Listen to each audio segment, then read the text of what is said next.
邪魔します。圧巻の光景ですね、これは。うわー OMG。捨ててないからな、僕が。今までの人生で今まで捨てるってことやってこなかったっす。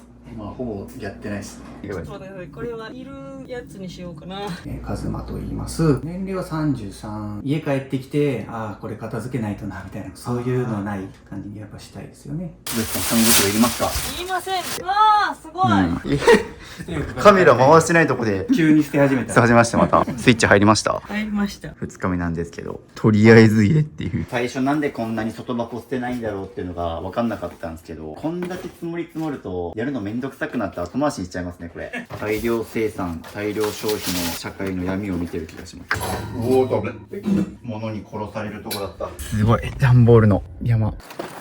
ジャンパラ出身ですよ、カズマ。ジャンプロでも出たんですか？このゴミのために一室家賃払ってるみたいな。3日目です。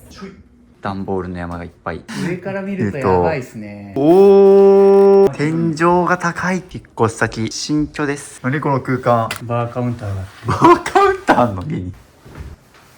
結婚式場に着きました。おめでとうございます。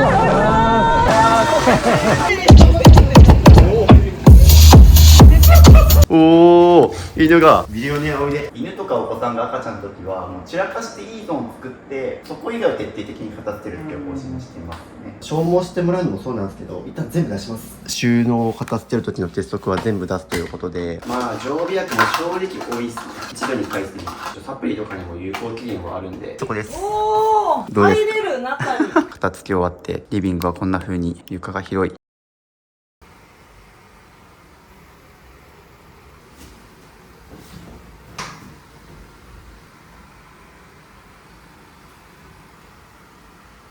ということで今日も物を減らしていくんですけども、なんとミニマリスト支部29歳にして初めて結婚式に行ってきましたということで、今回お邪魔するのはカズマさんのお宅で、いつもはですねこう応募してくれた視聴者さんの家に行くっていう企画なんですけども、今回は視聴者さんではなくて僕の知り合いの方に僕から片付けさせてくださいってお願いしてお家に行った形になります。なのでこうミニマリストに憧れるけどっていう動画タイトルにはなってるんだけど、どっちかというとこう僕の動画を普段から熱心に見てこうミニマリストの考え方を学んでる方ではなくて、あくまでこう一般の方が何も知らない状態から片付け始めたらこうどうなるのかっていう企画になるんですけども、今回はもう過去一物を減らしました。というのもですね、今回はこう賃貸の一軒家からさらに大きなマイホームの一軒家になるという形でですね、もうめちゃくちゃ物を減らしました。物もたくさん減らしたし、結婚式もしたしでということで、ぜひミニマリスト支部を家に呼んで片付けてほしいという方は概要欄の LINE 登録してもらうと、こんな感じで Zoom での面談ができたりとか、 YouTube には公開してない LINE 限定の片付け動画を月1本くらい公開しているので、もっと片付け動画見たいという方はぜひ LINE 追加してください。他にもスマホの中身がきれいに片付くアプリアイコン画像150個セットだったりとか、捨てるか迷った時の30の質問リスト、物減らしコーチングで物を減らし終えた人との対談だったりとかをぜひ無料の LINE 登録でチェックできるので、こちらの QR コードか概要欄の URL から登録してみてください。ということで物を減らしに行ってきます。お邪魔します。どうぞ。めっちゃ玄関綺麗。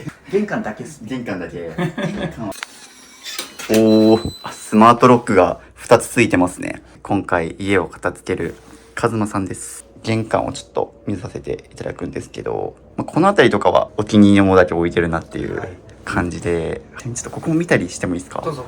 ここは、はい。今回夫婦2人なので、2人分ですかこれちなみに。2人分ですね。こっちにもあります？こっちにもあります。こんな感じか。という感じで、夫婦2人分。靴に関して言うと、ただめちゃくちゃはみ出てる感じじゃないのか。多いっちゃ多い。あんまり履いてないのも。ここにあるのと、あとそこにもちょろっとあるんで。そっちにも。確かにちょっとまだここ減らしたいって感じですよね。はみ出してる部分もあるので。なんだろうな、新しいもの好きだから、ちょっと古くなってくると、なんか新しいの買いたくなったりとか、なんか、すぐ欲しがるから。常に最新モデル欲しいみたいな。そう。最近はさすがに、どんどん増えていって溢れちゃうから、古いのは捨てたりとか、メルカリで売ったりとか。一応、靴に関しては、一応最近はするようにはしましたね。じゃあできるだけ増えすぎないように。そう買ったら減らす。以上は増えないようにみたいな感じには一応してるけど、まあ若干はみ出てるんで、もう少し減らしたいっていう感じですね。はい、じゃあここからリビング行きます。はい。おーっていう感じですごい植物いっぱい生えてらっしゃいますし、広いですね。あちらに奥さんがいらっしゃいます。妻が。夫婦2人でこの2階建ての、マイホームっぽいけどこれ賃貸ですね。めちゃくちゃ広いのがもう一目瞭然だと思いますし、段ボールの山がありますけど、なんともう1週間後引っ越しということで、今回はこの家をですね、引っ越し前に片付けちゃおうという、こういう機会じゃないとなかなかですね。はい、っていう感じで、ここに段ボールいっぱいありますけど、やっぱりこういうちょっと荷造りが減らすにはいいタイミングですし、めちゃくちゃこの家ちょっと物が多いんですよっていうのでせっかくちょっと引っ越す前に減らしておきたいですよね。そう物多い状態引っ越すと、業者さんにかかるお金も増えちゃいますし、マイホーム行く前に物を減らそうという企画です。で、ちなみにそのままちょっとリビング行くんですけど、ここなんかソファーとかすごいソファーの上にヨギボー、マッサージチェアの上にもヨギボーみたいな、なんかこういうビーズクッションがあったり、あっちにも使ってないトランポリンがあったりしますけど、ここ広いからまだなんとか足の踏み場あるけど物はめちゃくちゃ多いけど、なんかこのでめっちゃおしゃれですね。観葉植物はなんかおしゃれに、その最初引っ越してきた時に自分で棚とか作って、おしゃれにしたんですけど、やっぱ下にこうなんか箱とかが置き始めると、こざこざ汚れてきたなみたいな。逆にここちょっともったいないですね。こんだけおしゃれな家具と植物ソファーあるのに散らかっちゃってるっていうのが、普段はソファーに座っとったり、ヨギボーでテレビ見たりとか、これもう家族5人6人いてもおかしくないような使い方ですけど、2人ですからね。あと気になるところで言うと、ここに推しの子の漫画が読んだやつを片付けてない。なるほど。じゃあ本棚はまたどっか別のところにあるんですかね。上に2階にあるところに本来の場所があるんです。ちなみにちょっと待って、あれスプラトゥーンエディションじゃないですか。そうスプラトゥーンやってます？スプラトゥーンはやってないんですよ。やってないかい僕スプラトゥーン大会出たくらい好きなんで、同じ趣味持ってて今後遊べるかなと思ったらそんなことなかったそのまんまここ見るとここちょっとあれですね、コントローラーとかテーブルがこれ繋がってます？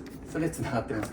なんか火災起きそうなレベルでタコ足配線がやばいことになってますけど、こんな感じで、でもここはなんかちょっとおしゃれな感じなんですっきりさせたいですね。あとこれなんかめちゃくちゃいい感じのマッサージチェアあるのに、あれもそうなんですけどすごいところにヨギボー大きいから、こいつあんまり使ってないんですよね。こいつばっかり使ってて、こいつがなんかちょっと行き場をこうなくしてるような感じ。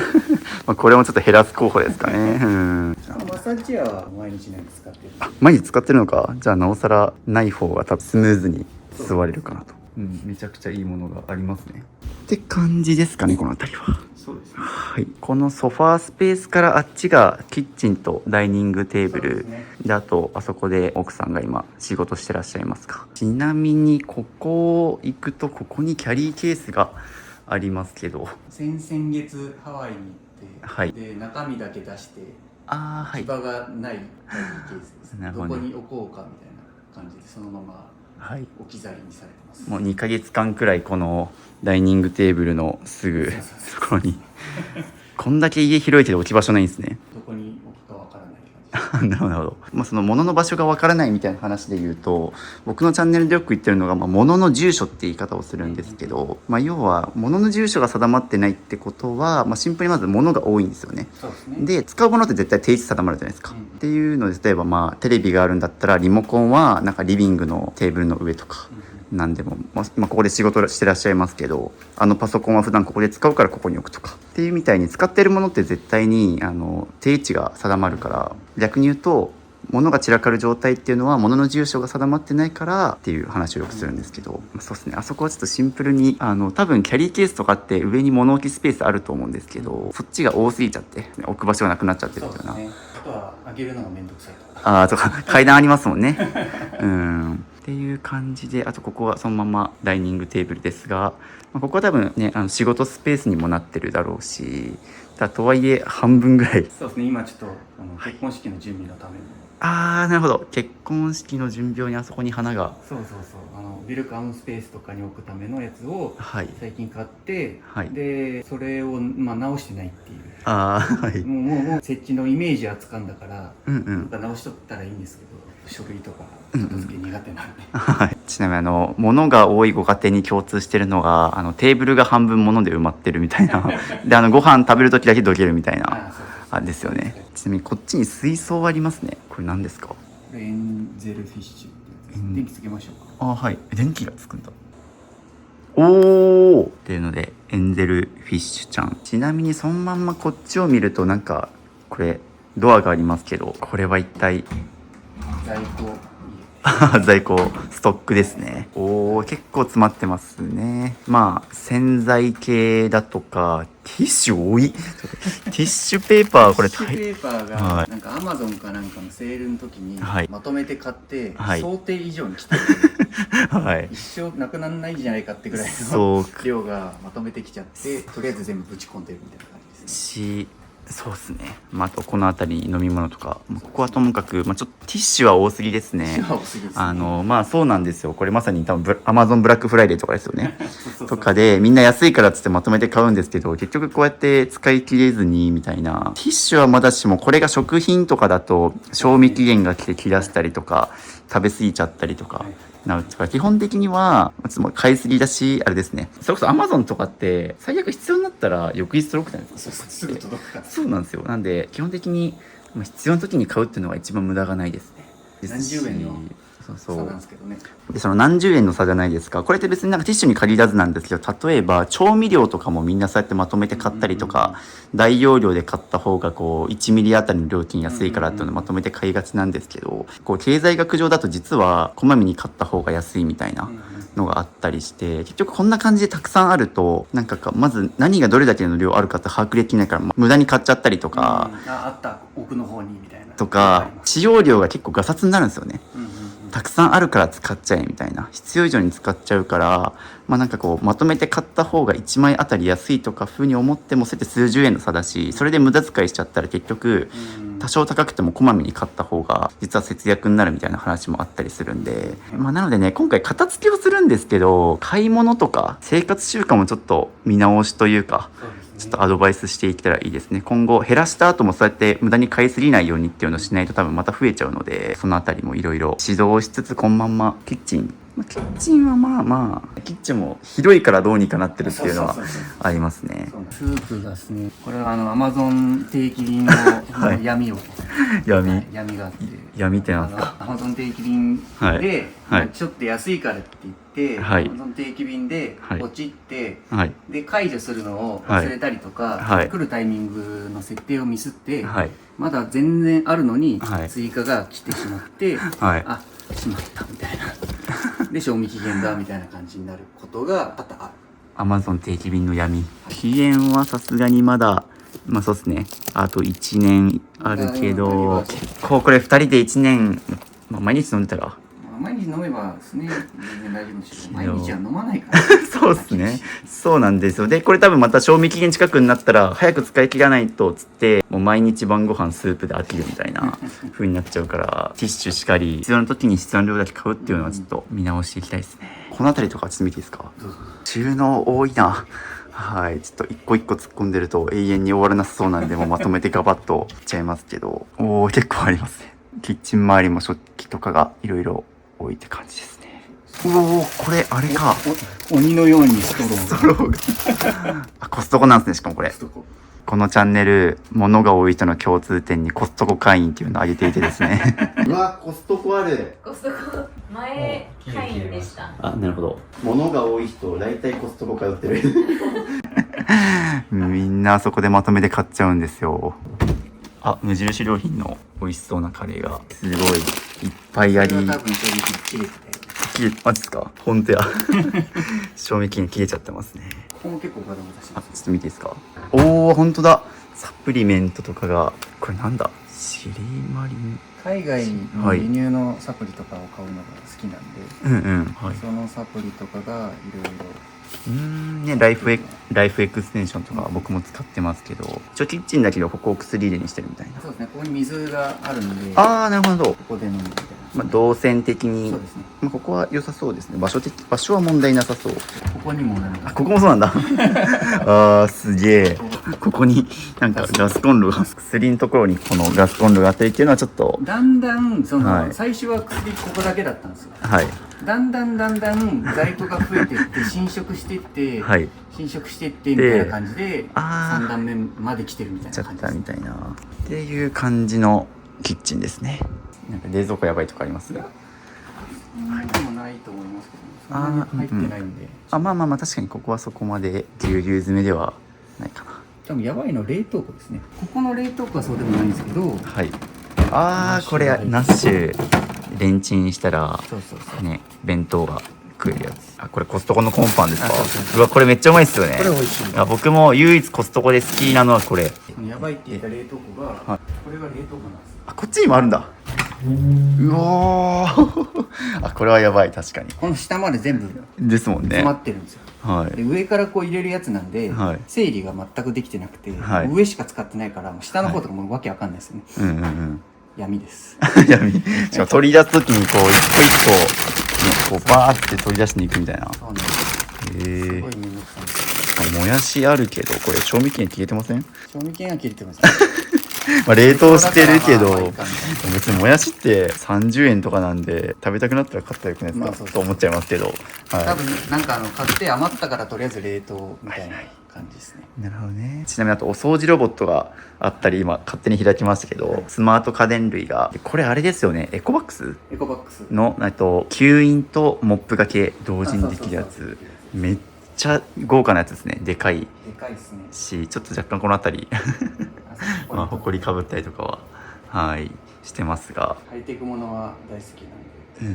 ハイテクものでいうと、あそこにあとダイソンがあったり、これ何ですか？なんでここにホースあるんですか？これ水やりがめんどいんで、はいここからはいそのまま水槽も水減るんで、水槽にそのままこう水足したりとか、あとはその観葉植物にはい水をこう、はいこういうのでやると、はいやっぱ何回も何回もやらないといけないんで、めんどいからはいこっから引っ張るんだ。ここから直接すごい。この方にはいなるほどね。水槽も植物もこれでいけるみたいな、そんな便利なアイテムがあそこまで伸びるんだ。しかもあそうそうそうめっここまで全部ちゃ長えなじゃあそのままそっちもまだはい、ここは水回りなんだ。まあちゃんといいドラム式洗濯機と、僕の後ろにもこの辺りにまあ水回り、そうですね、中の下着とか、うんうんタオルとかがあったりとか、まあ夫婦2人分のものがちゃんと仕分けされてあって、そうですね、はい。まあここはなんか割と使いやすそうだなと思ったし、うん整理されてるからいいかなとは思いました。気になったのが、なんでここにアップルウォッチあるんですか？これ風呂入る時とかに、はい充電するみたいな感じのやつにしてて、なるほどね。じゃあ意外と動線的にはここで、そうですね、こう風呂入る時にこのオーラリングこうしてはい指輪でスマートリングスマートリングそうですね、あそこにで外して、でも着替えてみたいな感じなるほどね。してるんで、まあ、ここにあった方が一番いいかなっていう感じで。ちなみにこれ何の音ですか？ご飯が炊けましたこれか、そう炊飯器の音だったんですね。でですね、奥にも部屋がありまして、ちょっと見ていいですか？クローゼット、夫婦2人分ですかね、これ。こっちが奥さん、嫁さんのものを。こっちは僕かな。なるほど。服の方が多くて、ただ最近なんかちょっと混ざってる。なるほど。夫婦の服がごちゃごちゃになっちゃってるみたいな。まあなんか洗濯終わったやつをここにこうポンと置いたりするんで、なるほどね。こう妻のが混ざったりするんだけど、はい、基本的にまあこっちに寄せてはいるんですけどね。あっちに洗濯機あるから、そこからスルスルの楽そうですけど。それ自体は結構楽なんですけどね。動線はすごいいい感じですが、ここになんでガンプラあるんですか？作りかけですね。とりあえず置いてとりあえずね。マットは上、この辺りはちょっとカバンとか、ベルトとか。で、ここにクローゼットがあっで奥おー物置みたいいい。ちなみにこれ配置的には冒頭に紹介した玄関があってこっちに抜けるとこういう風に物置。ちなみにこれあれですか、釣りとかキャンプとか、なんだろう。ここは釣り道具はここにはなくて、はい。キャンプ道具がこのスノーピークって書いてるこの箱とか、ああ、はい。あとキャリーケースまたここにあるんですね。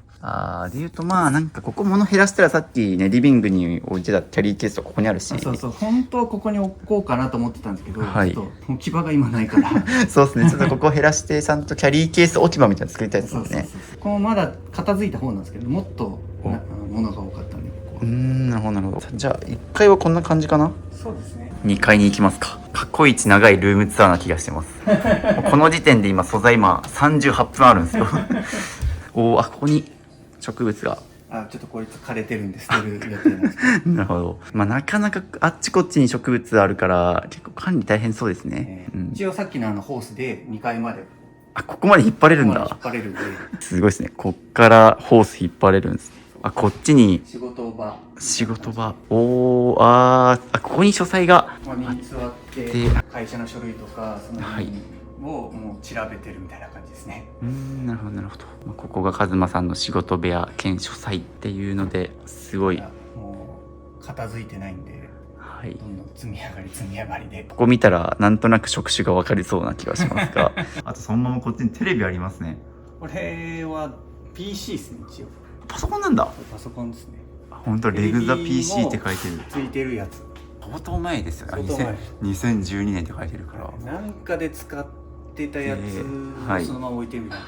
これって僕からすると明らかにいらないものかなと思うんですけど、なんかいらないっすね。けどここに残してあるのはなんか思い出として捨てられないとかなかったりするんですか？特になんかで使えるかなみたいな感じのよくあるパターンの、よくあるパターンだけど、ここも明らかにディスプレイ型ですもんね。ディスプレイはいっぱいあるから、チェック用のモニターとかがあるんで、割と使ってはいるっちゃいるんですけど、こっちに Windows があって、Windows 系用のモニターがあって、Mac 用のモニターがあってみたいな感じで。なんでこれそうですね、これ絶対いらないだろうと思っちゃったりするんですけどですよね。で、要はここの書斎がこんな感じで1階とつながってあるといいですね。この開放感あって、上から見るとこんな感じなんだ。吹き抜けは好きなんで、上から見るとだいぶ逆にちょっと散らかってる感が一目瞭然です。これをちょっと1週間後の引っ越しに備えて減らしていきたいですね。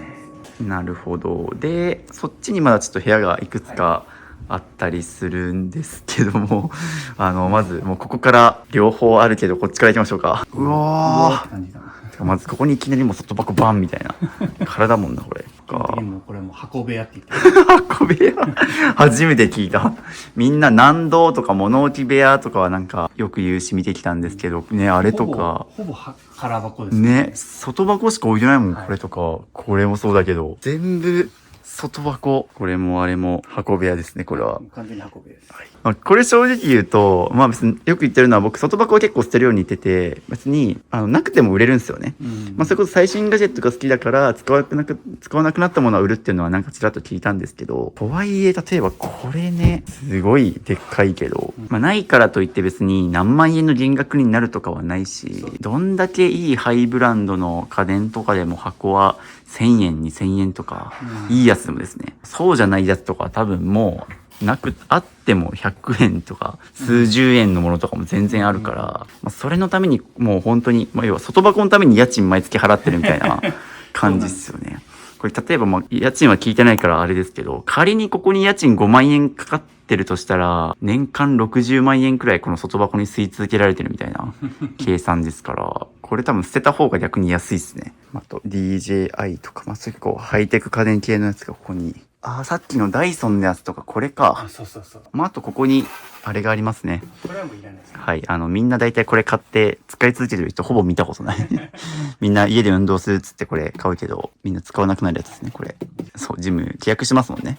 はいでこっちがそんな感じで外箱部屋になってて、こっちはちょっとまだなんかもう俺これですらミニマリストに見えてくるもんはい、なるほど。っていうので、ここはなんか布団があったり寝袋があったりするから、ここになんか本当はなんか棚があったんですけど、はいそれは捨てて、うんうんその中身が今ちょっと外に出てる状態ああ、ですけど。散乱してるけど、まあ減らして、でここあれですか、ゲストルームとか。そうですね。なんか客間みたいな感じでああ、うんうん。使ってて、うんうん。で、ここからこっちに移ると、こっちが寝室かな？こっちが寝室ですね。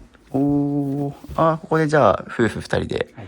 寝てらっしゃるっていうので、まあここはまあなんか問題なさそうな気は。ここだけはいいんですけど、もうこっちの奥がちょっと、はい、こっちにあるんだ。ああ、まだあるな。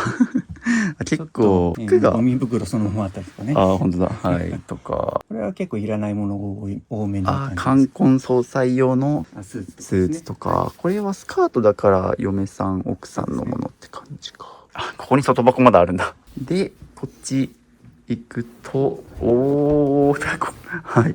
こっちにも部屋があって、ああ、まだあるんだ。仕事部屋だったんですけど、はい。空間が狭いのが嫌だったんで、さっきのところに移動して、はい。仕事道具とかの在庫置きみたいなうんうん。感じになってる状態ですかね。うんうん。この辺が PC の道具とか。おー、すごいね、ここも。テーブルが。してるんですけど、はい。無印良品のポリプロピレンの収納で、収納はしてるけど、はみ出ちゃってますもんね、もう。全く整理できてない。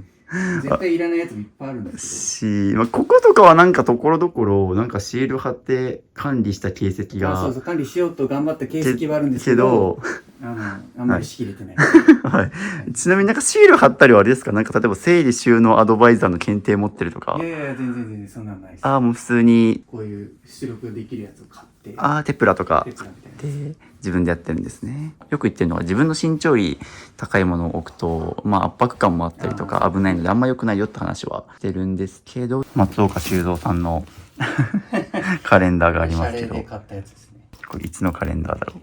いや、これあれなんですよ。はい。6日だけみたいな。ああ、なるほど日付しかね。ないんで。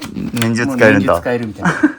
これ見るたびにやる気が苦しい時ほど笑ってごらんって。今僕今この気持ちですね。あ、今からこの部屋片付けるんやみたいな。片付け終わるかなみたいな。ものが多すぎて今苦しいけど笑ってます。っていう感じで全部ですかね。そうですね。まだあります外に倉庫が。倉庫があるんですね。はい、行きましょう、はい。賃貸とは思えない広さ。で、ここに鍵があるんですね。なるほど。出たとこにここにもいろいろありますね。おー、ミニマリスト支部の片付け企画史上初倉庫。まあうちの実家にもこういうのが2つあったりするんですけど、釣りがはい。釣り道具系。あ、なるほど。ここに釣り道具系とか、あとここもね、なんか整理収納してる形跡がありますけど、ここはキャンプ、はい。キャンプ系の道具がとか、まあ僕たちもね、今年年末年始キャンプで一緒に過ごしましたけど、あんまり片付いてる感じではないです。あんまりどころか結構ですね。一応なんかね、確かああいう整理収納した形跡はあるけど、これで以上ですかね。そうですね。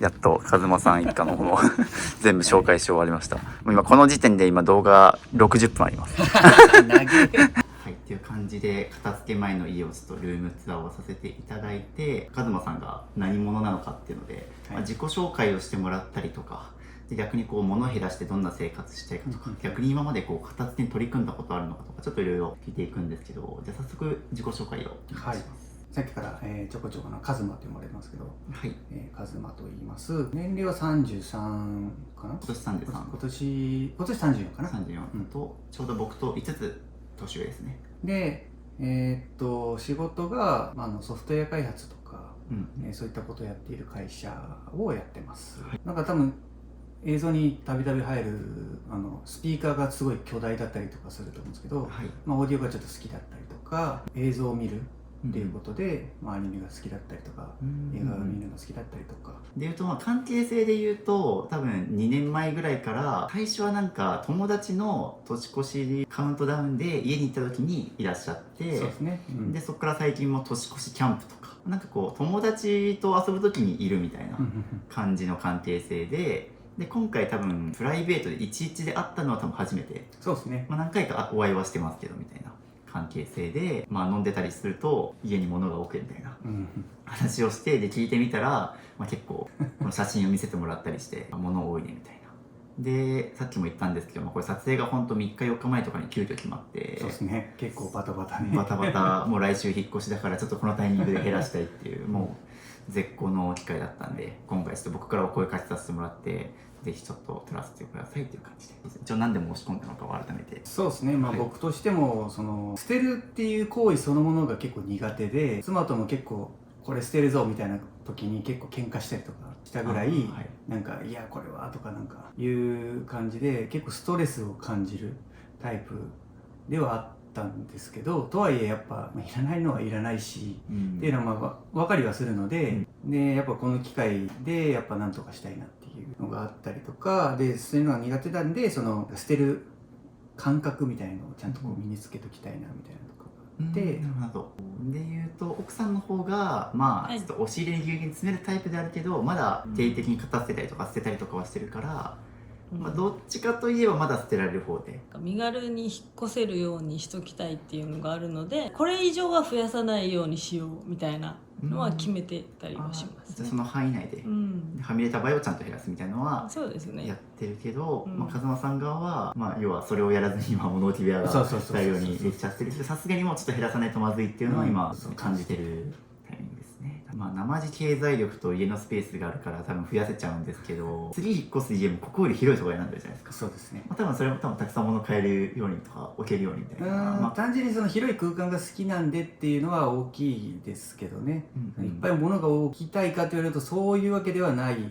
やっぱなんか理想の家はやっぱモデルルームみたいな、なんかこうすっきりしてるような、生活感がないような状態にするのが理想ではあるんですけど、片付ける方法が分からなかったりとか、特に書類が積み上がったりすることがすごい多いんで、ちゃんとそれが見えないところにちゃんとこう整理整頓できるようにちゃんとしないとなと思いつつ、なかなかこの家ではその腰が上がらなかったみたいな。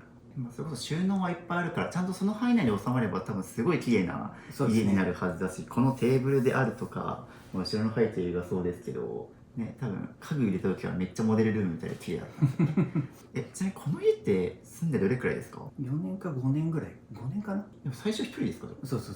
最初じゃあそうですよね、結婚されてるのがだってまあ1年半くらい前で、それまでずっとこの家で一人で生活してて、その間にちょっとこういましたけどね、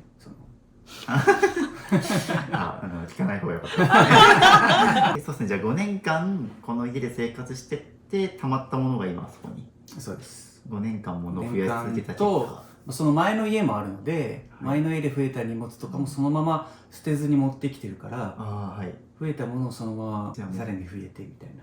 しかも引っ越すために多分家が広くなってて、そう本当にじゃあもう人生を通じて捨てることをやってこなかったっていう。そう、捨ててないですね、あんまり捨てる習慣がないですもんね、結構もう本当にじゃあまあもう基礎の基礎からちょっとやっていくので、ね、まあ、多分結構そういう視聴者さんも多いと思うのですごい参考になると思いますね。完璧に僕みたいなこうミニマリストになるって、まあ憧れとしてあるかもしれないけど、そうですね、まあ、ミニマリストを目指すってよりは必要以上に溢れてしまったもの、まあ、過剰なものをちょっと減らしていくっていうのが今回の動画の目的ですね。そうですね。じゃあその上でちょっと重複する話もあるかもしれないんですけど、最後物を減らしてどんな生活をしたいのかっていうのを聞きたいです。まあ、例えばなんかあれどこ行ったこれどこ行ったみたいな感じのことが、まあ、なくなったりとか、デスク周りにまあいろんなものが置いてあることによって集中力途切れるみたいなようなことがないような状態にしたいなという感じにはしたいですね。なんか家帰ってきてこれ片付けないとなみたいな、そういうのはない感じにやっぱしたいですよね。なんか普段の生活の中で流れでちゃんと取り出して使ったら、なんか手紙が届いたらそこに入れて、で使うときはそこから取り出すみたいな流れをちゃんと作っときたいなっていう感じを思ってますね。さっきガスコンロのところにお薬入れがあったりとか、まあ、ちょっとそういうふうに物がどちらかってたりとかもあると思いますし、片付け終わってない人って常にその家に帰ってきたら片付けないとか、まあ、要は自分のトゥードゥーリストの上の方に常に片付けが残っちゃってる状態で、なんかこう休もうと思っても、例えば仕事終わってなんか休もうと思っても物が散らかってるせいで気が休まらないとか、これを機にもう一気に片付け終わらせて、そのトゥードゥーリストの上にある片付けっていう項目をちょっと取り除いてもらいたいっていうのはありますね。だから僕結構片付けする時にお勧めしてるのは短期集中でやろうっていうのを言ってて、まあ、今回ももう引っ越し前に3日間ちょっと時間をいただきましたけど、まあ、そんな感じで今日も多分1日8時間くらいがっつり、まあ、1日8時間くらいの片付けをちょっと3回くらいやって、減らせる範囲でやっていきますけど、空いた時間でこまめにやるのも大事なんですけど、それ以上に例えばみんなだったら年末年始とかゴールデンウィークで大型連休とか、そういう時に家族とかでみんな集まって今日ちょっともう片付けパーティーやろうとか何でもいいんですけど、イベント行事として一日片付ける時間を取って短期集中でやってもらいたいっていうのがあって、そうなんですよ。もうずっとまめにやってるといつまでたっても片付け終わらないし、頭の中に片付けやらなきゃっていうのでずっとモヤモヤし続けて、頭のメモリを無駄遣いし続けちゃうってことになっちゃうので、ちょっと僕が来たんで3日間短期集中でやりましょう。じゃあちょっと片付け頑張りましょう。頑張りましょう。はい、ということで早速物を減らしていくんですけど、あんまりもう今まで物を減らしたことないってことだったんで、もう徹底的に基礎からいくんですけど、おすすめはまず服からですね、クローゼットから片付けていくのをおすすめしてて、一応順番としては服、紙の本、書類、日用品で大型家具で最後が思い出のものっていう順番でやってって、これは手放しやすくてかつ効果が出やすい順で、逆に最後の思い出のものとかは手放しづらいものだから最後に後回しにしてるっていうような感じで、もってると買い戻しが効いたりするんですよ。服って最悪捨てて失敗して、万が一また欲しいなってなったら、大体買い戻していくものが多いから最初にしてて、で逆に思い出のものとかは一回間違えて捨てちゃうと世界に1個しかないものとか多いんで、なので一旦慎重に後回しにしてるみたいな、一応こういう順番でやってはいるんですよ。でただ一応あとね、服の前に明らかなゴミも、例えばゴミ屋敷で床中にその開封した袋とか、そういう明らかなゴミがある場合はゴミから減らしていくんですけど、そこまでゴミはなさそうだったんで、そうですね。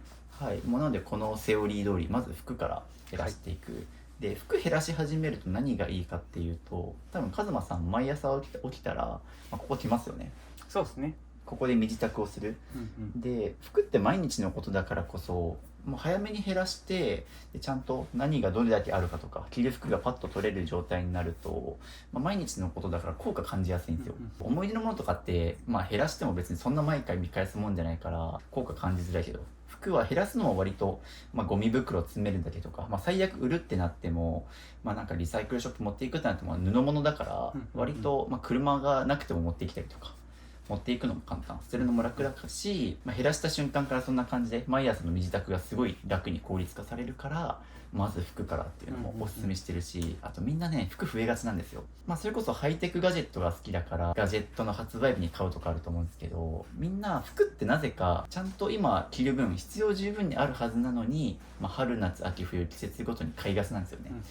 それはこうトレンド追いたいとかもあるだろうけど、街中出かけたら服屋さんはいっぱいあるし、シーズンごとに買っちゃうんですよ。っていうので結構僕は服から減らすのをおすすめしてて、みんなクローゼットに服たまりがちだし、減らした瞬間からすぐ効果感じやすいよっていうので、服から減らすのをおすすめしてます。で、このまず服から減らしていく上で、何から減らし始めるかなんですけど、一旦着てる当面冬物を着てる服に関しては吊るしてあるので、今もちょうど撮影日が2月で冬なんで冬物からいきましょうかね。で、冬物最近ね、多分11月くらいからここ 3,4 回で着て、着たもの着なかったものっていうのも出たと思うんですよ。だから多分何が必要でいらないかっていうのも分かりやすいと思うし、もっと言うと冬物って結構生地が厚いからかさばるんですよね。そうだから体積でっかいもの多いんで、冬物減らすと結構クローゼットがすっきりコンパクトになるから、まず冬物から減らすのをおすすめしてます。で、冬物減らしていくんですが、どういう基準で減らすかでいうと、一つは一着一着手に取った時にいるかどうかで少しでも迷ったらそれはいらないものですね。なんでかっていうと、人間絶対に必要なものに対しては迷わないんですよ。即断即決できる。例えば今着てるこの服とかって絶対手放そうと思わないと思うんですよね。これ逆に、はい、今回、はい、片付けるから、割と汚れて OK な服を着たみたいな感じ。なるほど。じゃあそうですね、基本的にはみんな結構この YouTube 上でもう動画に残るくらいだから、結構一長羅というかお気に入りの服着で臨まれることは多いんですけど、逆に今回はあれですね、もう片付けようとかも逆に僕は割と、はい、僕個人は洋服にそんなにこだわりがもともとなくて、で結構前にめっちゃ捨てた時はあったんですよ。そういえば服だけ、はい、それはその妻がこれダサいこれダサいこれダサいみたいな感じで、もともとそのアパレルとかもやってたから妻セレクトで買って一旦なんかリセットはされた感じなんですよね、服だけは。実際スマセレクトって言った通り、まあよくも悪くもなんかこうもう自分で別に絶対これ着たいみたいなのがあるわけでもないって感じですもんね。割とそうですね。で言うと、まあ、あとさっき言ったと、まあ絶対に、いるかどうかで迷ってら捨てるって言ってるのは、まあ、一つ例えばじゃあ服はちょっと今回そうですね、なんか逆にもう汚れていいものを着てたりするけど、例えばじゃあ今使ってるスマートフォンとかって絶対手放そうと思わないと思うんですよ。スマホなかったらめっちゃ困るじゃないですか。っていう風に人間明らかに必要なものに対してはそもそも捨てようって発想にすらならないから、ちょっとでも迷ったら捨てると。逆に迷うってことは、例えばもうしばらく着てないとか、なんか服が傷んできてるとか、もう自分の趣味思考に合わなくなったとか、まあ、そういう迷うってことは何か違和感があるはずなので、それがいらない答えであるっていう風に言ってるので、一つはまず少しでもいるかどうかで迷ったら減らすっていうのと、まあ、あとは分かりやすく1年以内に着てないものは減らすっていうような、まあ、日本だと春夏秋冬で着なかったものっていうのは今後も着ないし、ミニマリストの考え方としては一軍のものだけを残すっていうような、まあ、少数生一軍のものだけを残すみたいなことを言ったりするんですけど、逆に言うと迷うってことは大体2軍3軍で、例えば、まあ、これ今着てる服も今着てる感じだとちょっと2軍に近いのかなみたいな、まあ、最悪汚れてもいい持ちしようとしてるみたいな感じですね。で結構頻繁に着てたから、で生地がちょっと弱くてなんかちょっとこう着崩れてきたなみたいな感じで、なんか2軍落ちの宣告を妻から最近されたやつ僕自身は別にあんま気にしなかったんですけど、でもっと言うとそうなんですよ、2軍落ちするものっていうのは大体パジャマになったりとか作業着になって汚れていいよとかになっていくから、まあ、そもそも自分がそんなに着てテンション上がらないとか使用頻度落ちてくると雑に扱うとかなりがちだし、そういった2軍3軍の服が1軍に昇格することってないんですよ。ないですね。そうだから1年以内に着なかった服は来年も着ないしっていう意味で、まあ、直近1年に着てない服とかも減らしちゃって大丈夫ですね。という感じで、じゃあこれとかはどうですか？これは結構もう頻繁に着てますね。だからこの辺にあるのは多分頻繁に着てるやつで、頻繁に着る服は多分この手元にあるんですよね。そうですね。この辺とかは洗濯で乾燥させて、でとりあえずここに置いて、でここからまあ爪用だったらこっちにこう移したりとかして、スーツ周りとかももう何年前に買ったみたいな、10年前とか。あ、10年前とかそのレベル。どうですか？じゃあ早速ですけど、これこれもいらないです。いらないですかね。まあ、これはシンプルにもう10年前に役目を終えてるみたいな感じですか？スーツをそもそもやっぱ着ないんで、はい。まあ、これはもうじゃあですかね。もう全然いらない。じゃあそう、このためにゴミ袋持ってみましょうか。そうですね。さよなら。これなんかはい。ユニクロで安かったから買ったやつみたいな感じのレベルだったような気がしますね。これは着ないですか？もこう。れはあいらない。んま着てないですね。この辺を着てる気がする。そのなんか適当に外出る時用のやつ。ああ、なるほど。最後に着たのいつかとか思い出せます？あんまり思い出せない。そうなんです。最後に使ったのいつって聞いて即答できなかったやつもいらないですね。まあ、物減らすときはその取捨選択の訓練で自分の価値観を見つけてほしいみたいなところで、なんかこれ着なくなった理由ってあります？例えばデザインとか色とか何でもいいですけど。なんか微妙な薄さなんですよね。なんかはい。薄すぎるし、厚すぎないから中途半端。なんか着る季節が分かんなくて、なのとなんか薄すぎて着心地がなんか微妙だった気がする。なるほどね。っていう感じで、そういうなんか薄手のものは結構着なくなりそうみたいな、自分の傾向もこうやって分かってくるんですよね、したものから。そうなんですよ。着心地が薄いと良くないみたいなのは、まあ、カズマさんの価値観というか、この服から学べることですね。っていう感じで、ちょっと捨てるときにそういう着なくなった理由とかも考えながら減らしていくんですね。服から減らしてる理由はこれもあって、服って結構自分の価値観が如実に出ますね。この色が好きとか、この素材感が、このシルエットが好きとか、究極の自己理解ができるのがファッションだと思うんで、あと今結構まだクローゼットが若干余ってるんで、そのタイミングで使用頻度が高いものはこっちに固めましょうか。できるだけスタメン1軍をこっちにちょっとこのタイミングで寄せてもらって、そういったものが奥に眠ってると、まあ、シンプルに取り出しづらいし、結構ぎゅうぎゅう詰めになってるから、クローゼットもできたら余白を3割ぐらい残してもらいたくて、あるからといって全部10割使うんじゃなくて、3割くらいは余裕も足しとかないと、まず服がぎゅうぎゅう詰めになって傷むとか風通しが悪くなるんでとか、何がどこにあるかも把握しづらいし、クローゼット自体が美しくないっていう風になるんで、最低3割でも、もうミニマリストぐらいスカスカにしたいんだったら5割ぐらい余白残してもいいぐらい、余白は意識しつつ、結構あとそれで言うと僕見てて思ったのは、勝間さん結構パーカー好きですね。パーカーが最近多いですね。っていうのも、こういう残したものから結構自分の傾向も分かってくるんで、着てないなって言いましたけど、実際この辺りシャツとかもすごいちょっとシワになっちゃったり、なんか1回でこんなシワくちゃになってたから、いちいちなんかアイロンかけるのめんどくさいだからこっちの方がああなるほどね。いいなみたいな。そうこれもカズマさんの傾向で、多分今後買う時はこういうシワにならない服を買わないとすぐ着なくなっちゃうんですよ。まあイージーケアって言われるようなとかノンアイロンとかね、実際まあ明らかにもうこれなんかシワ寄っちゃってるなとか、シワが寄りすぎてる服っていうのもいらない可能性が高いです。それは着てなさすぎてクローゼットの奥にあってぎゅうぎゅうになってシワになってるとか、一回着てもそこから管理メンテナンスしてないみたいな感じなので、まあ、今後なのでシワになる服は買わないっていうのとか、もっと言うと多分きれいめな服もあんま着ないですよね。好きなのかなっていうのも傾向としては。元々は襟がある系ばっかり着てたんですよ。僕みたいな感じですね。あ、そうそうそう。はい、なのでそういう自分の思考も減らしたものから分かるっていう感じです。あと「ありがとう」って言いながら捨てると Thank you そうコメント欄がだいたい高評価のやつ、はい、あと雑に結構ポンとか放り投げて捨てるタイプの人はコメント欄ありますねあと一応先に言っておくと、最後捨てた後服減らした後ハンガーが余るんですけど、これも減らしていきます最後、多分ねハンガーとかにもすごい散ってるじゃないですか。ハンガーをちょっと揃いたくて、あですよね。あそれにこれが一番良くて、これマワハンガーってやつで、これがお気に入り。そうこれが一番崩れにくいし滑らないから。そうですね、これマワハンガーってやつでドイツ製のハンガーなんですけど、僕もこれ使ってて、そうそうハンガーがいろいろちゃってたりとか、まあ、無印のやつも、まあ、おすすめではあるんですけど、まあ、今みたいに引っかかっちゃったりとか、ここら辺三角形だからちょっと肩が出っ張って肩がついちゃったりとか、これは人体に沿って作られてるんで服が角張らないっていうので、物持ちよくなるんで、一旦無印とこれで残していって、まあなんか今後将来的にはこれ1本だけで統一とかすると、まあクローゼットもスッキリする、おしゃれになるし物持ちも良くなるんでおすすめですね。減らしていくとこんな感じで余裕も出てくるんで、このタイミングで配置も買いやすいように。もっと言うとあとね、ボトムスがここに入ってるんですよ。言うとパンツとボトムスで分けましょうかね。普段ボトムスどこに置いてます？パンツとか下にあるんだ。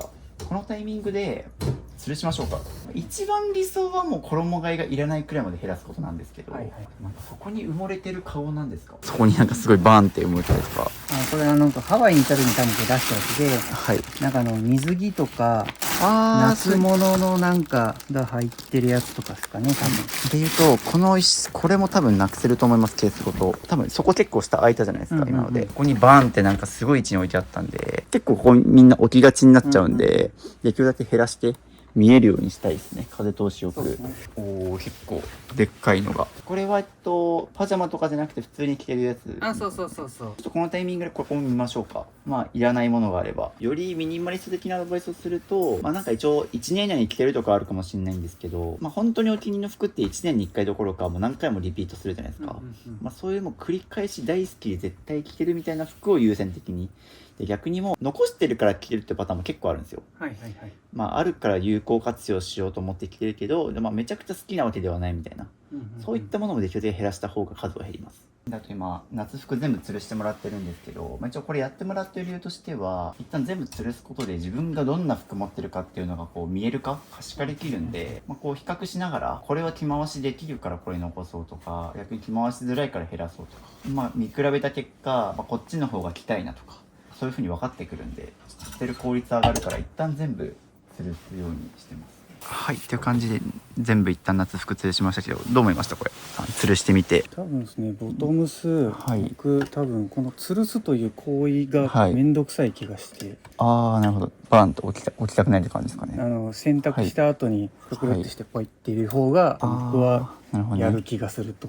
なるほどなるほど。じゃあちょっと一旦今日これでやってみて、しばらくまた吊りちゃう時に、なんかそれが微妙だったら配置変えるとかでも、っていう感じで一旦ある程度スタメンの服はオールシーズンこっちに半分全部吊るしてやると。で一旦このまま上ですね、ちょっと上あたり、そこになんかギューって詰まってるのってどんなのですか？この辺はトイレのマットだったりとか、取ってきて洗ったやつをとりあえずここに放り投げ置いてるみたいな。一旦ここはクローゼットにしましょうか、服だけっていうふうに、まあ、結構クローゼットを物置部屋にする人も多いんですけど、まあ、できたら服は服で置いた方が、まあ、特にまだねこっちとかにもいろいろ収納あったりとか、まあ、ベッドルームベッドシーツとかできるだけ、まあここで洗濯してここに置くってのも分かるんですけど、寝室にまだ収納スペースあったんで、そっちに移動させた方が使いやすいと思うし、ちゃんと何がどこにあるかも把握しづらいから、ちょっと一旦そこ全部じゃあ取り出しましょうか。あと片付ける時には一旦全出しっていう形でそのあたりもうガンプラとかも含めてちょっとクローゼットに置かなくてもいいよねってものが割とあるんで一旦全部出しましょうか。ハッピーバースデーですよ。おめでとうございますと思ってるとどうですかこれ今減らしてみて上目線が高い位置にこうギューって詰まってたものがなくなるとすごいスッキリしません？確かに、まあ別にここからちょっと必要なものは元に戻しますけど大前提ここあんまり物ぎゅうぎゅうにしない方がいいです。うん、これは僕のカバンだな。これ使います？ちなみにカバン最近使ってないですね。そっと置いちゃってこれはいるな。おこれはいらんな。じゃあいるやつはじゃあもうこのタイミングここに置きましょうか。ポンイメージ本当にお気に入りのカバンここにコレクションするみたいな、ハイブランドの店舗とか行ったらなんか、いいカバンがポンポンポンって陳列されてるみたいな、ああいうブティックみたいな空間にしましょうか。海外旅行でしか使わないカバンですね。使ってます今？去年は使った旅行の時に。今後も使いたいですか？微妙ですね。で言うと捨てちゃいましょうか。ちょっとずつ容量分かってきました、そういう感覚で言うと。そうですね。という感じでゴミ袋が丸々1個出たんですけどどうですそうですね。やっぱ、いらんのいっぱいあるよなみたいな感じですかね。か？この要領でどんどんいきましょう。っていう感じで、3時間くらい片付けてゴミ袋もまあまあ出ましたけど、まだありそうだなっていう感じですかね。今後片付けていくとこれここにあったんだみたいなの結構出てくると思います。おにぎりいただきます。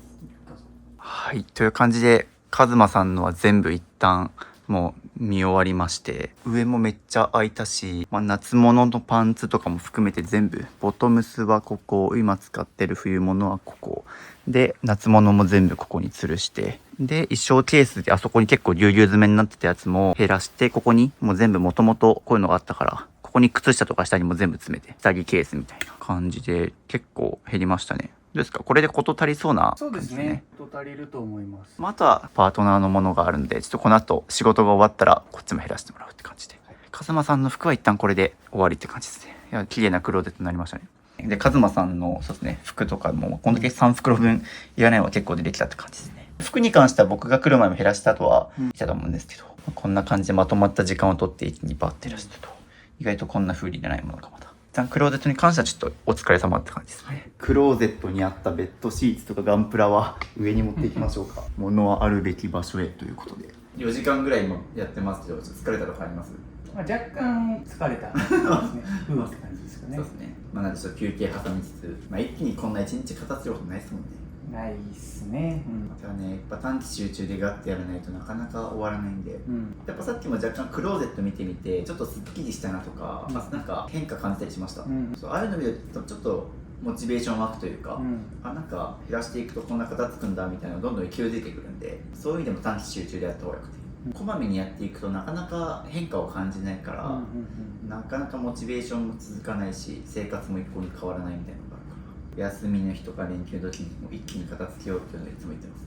で今回3日間ちょっと飽きてもらって助かりました。こちらこそ次上です。上を片付けに行きます。衣類系手放したんで次紙の本ですね。なんでこう服紙の本の順番かというと、さっき捨てやすい順かつ効果が出やすいもの順って言ったんですけど、紙の本って最悪手放してそれこそブックオフリークとか何でもいいですけど、手放した後も最悪また読み返したいと思ったら、本屋さんで買えるしとか、古本屋さん行って安いのを買えば最悪失敗してまた読み返したい買い戻したいってなっても高いもので1000円台とか、数百円なんで捨てやすいし買い戻しもしやすいし、で意外と本って一冊一冊はそうじゃなくてもやっぱ分厚い本とかあと雑誌系だと縦に長かったりとか、意外と場所取るんですよねっていうのもあって、捨てやすいし場所も取るし、で最悪買い戻しもしやすいしっていう意味で、紙の本を先に捨てるのをおすすめしてて、でどうですか、なんかどこまで減らしたいとかあります？紙の本は割とズームの背景とかにやりたいみたいな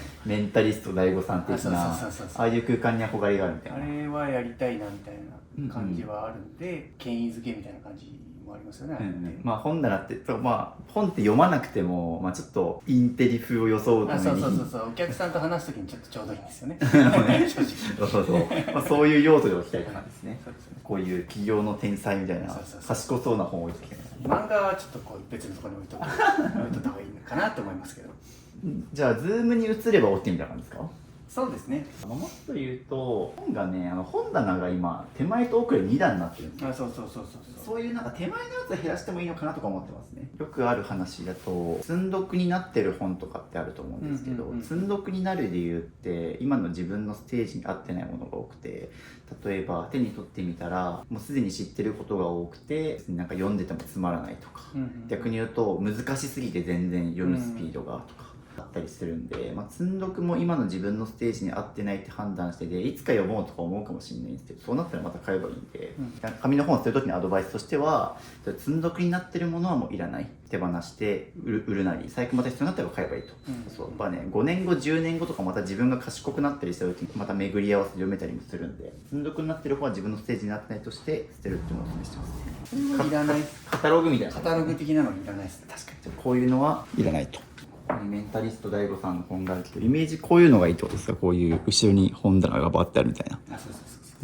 なるほど、イメージがついて、今後無駄に増やさないための習慣としては、例えばこういう雑誌系は多分タブレットとか持ってますよね、 iPad とか。ありますあります。とかはもう電子で買った方がパッパ読みやすいし、紙で読みたいって人もいるかもしれないけど、結構雑誌系は iPad とかタブレット持ってる人はそっちで読むのがおすすめかな。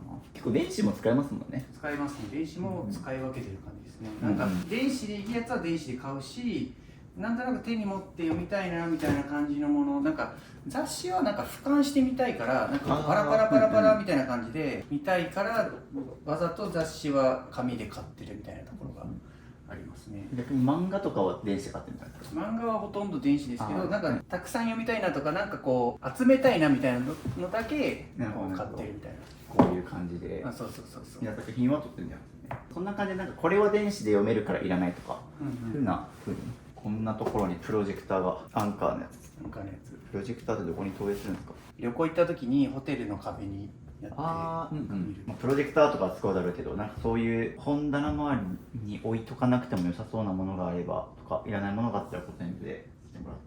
これもちょっと一度に買いすぎかな。これはもういらないですね。前は領収書を結構お客さんに送ることが多くて、なるほど、業種的に買ってたんだけど、もう今はもう電子で送ってるんでですよね。全く使ってないですね。この箱にいろいろ放り込んだのもどんどん減らしていって、どんどんいらないものが出てきてます。ちなみに今いらないものとして言ってましたけど、説明書は大前提、保証がまだついてるものに関しては残してもらっていいんですけど、説明書ってホームページからダウンロードできるんですよ。もしなんか説明書をまとめときたい人とかはなんか取説ってアプリがあって、それ使うと商品の名前とか入れるともう勝手にアプリ全部ダウンロードできる。で僕とかだとなんかもうカメラとかスマートロック系のやつとかの説明書は全部そのアプリにまとめられてる。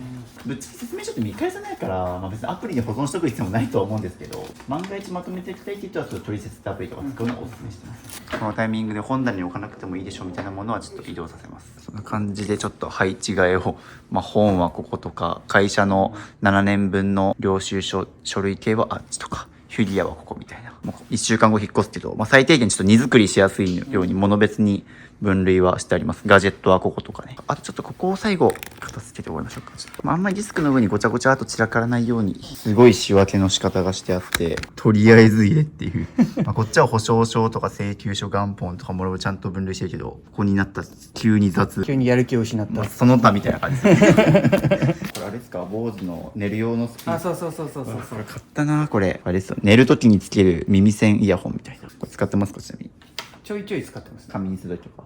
釣りの前とか早めに寝ないといけないんで、はい。耳栓しながらで、しかも目覚ましもしたいんで、これ目覚ましもなるから。これ寝室じゃないですか、使うのって。寝室です。多分ここにあるのはこの間ハワイに行ってそのまま持って帰ってきて、でそのままここに置いてるみたいな感じだと。じゃあこれ寝室に置いときますかね。要は物はあるべき場所に置こうみたいな話をよくするんですけど、さっき言った住所が定まってないみたいな、定まってるけど散らかってるせいで元に戻せたりですね。期限が切れたプライオリティパス、空港のラウンジとか使える、クレカの特典とかについたやつですね。今もうそれオンラインでプライオリティ全然いらない。そうですね、そんな感じで、電子化できるものはもう現物捨てて OK ですね。さらっと今これまだ使わないんですか？売る予定みたいな。売る予定のやつ。これちゃんと自分で積んだんだ。こういうとこ豆っすね机の上の書類を一掃しましたね。そうですね。はいっていう感じで、デスクの上も本当に使うものだけ厳選してもらったらだいぶすっきり、さっきこの辺りも机見えないみたいな感じで埋もれてましたけど、作業しやすくなりましたかね、これで。で、こんな感じで、1、2、3、4、5、6袋分くらいはこのデスクとか書類周りからいらないものが出てきましたね。はい、っていう感じで、カズマさんは今日一旦終わり。で、この後、嫁さん、奥さんのちょっと服を、お仕事終わりっていうので、服を減らしてもらいます。仕事終わりでお疲れだと思いますが、2人でやらないと、家片付かないんで、交代ですね。意外と服多かったんでは結構でもこの家に引っ越してから一人暮らしの家だとなんかそんなになんかちょっと買い物しすぎ洋服買いすぎたなとか、調整ができてたけどなんか確かにここの家に来てから無限に置けるんでなんか別に処分しなくても新しいのを入れるみたいなこう無理やり捨てる必要もないみたいな。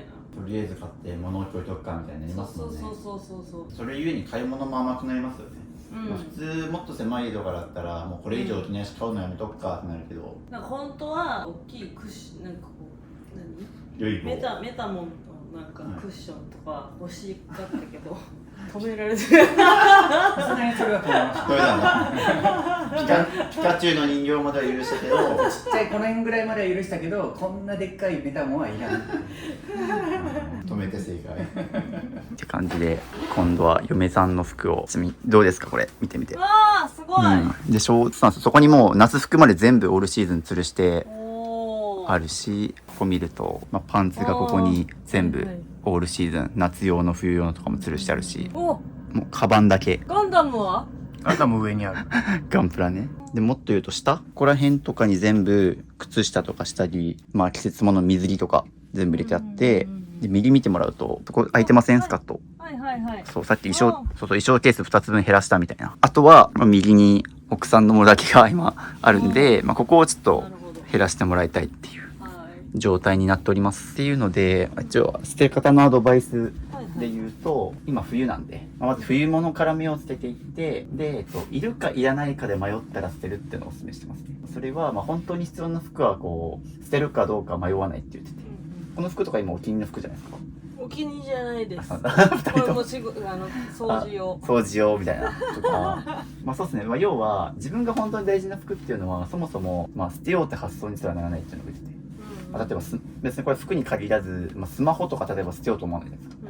絶対に使うものは人間明らかに迷わないから、ちょっとでもいるかどうかで迷ったら捨ててくださいっていうのを言ってますね。これは大丈夫？いらないです。だって一応捨てるときにこれなんでいらないと思ったかも聞いてて。あ、やばい。どうしました？何がこれは映したくないみたいな。これはいるやつにしようかな。なんですか？意外と奥さんの方が捨てられない性格かもしれない。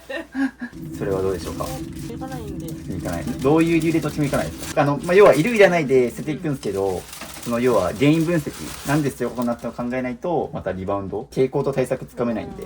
なんか素材がこれもうセールで買ったからもともと生地があんまりこう傷んでて、すごいお客さんが触るから傷みやすくいいじゃないですか。展示品みたいな感じ。そうで着たらやっぱりもう毛玉にもうすごいなったんで、本当ジャージ素材なんですけどジャージで歩いてるみたいな気分になるんで、キャンプに着れるかもとか思ってるけどこれがダメなんですよ、ね。それがダメです。パジャマにした方が。わかりました。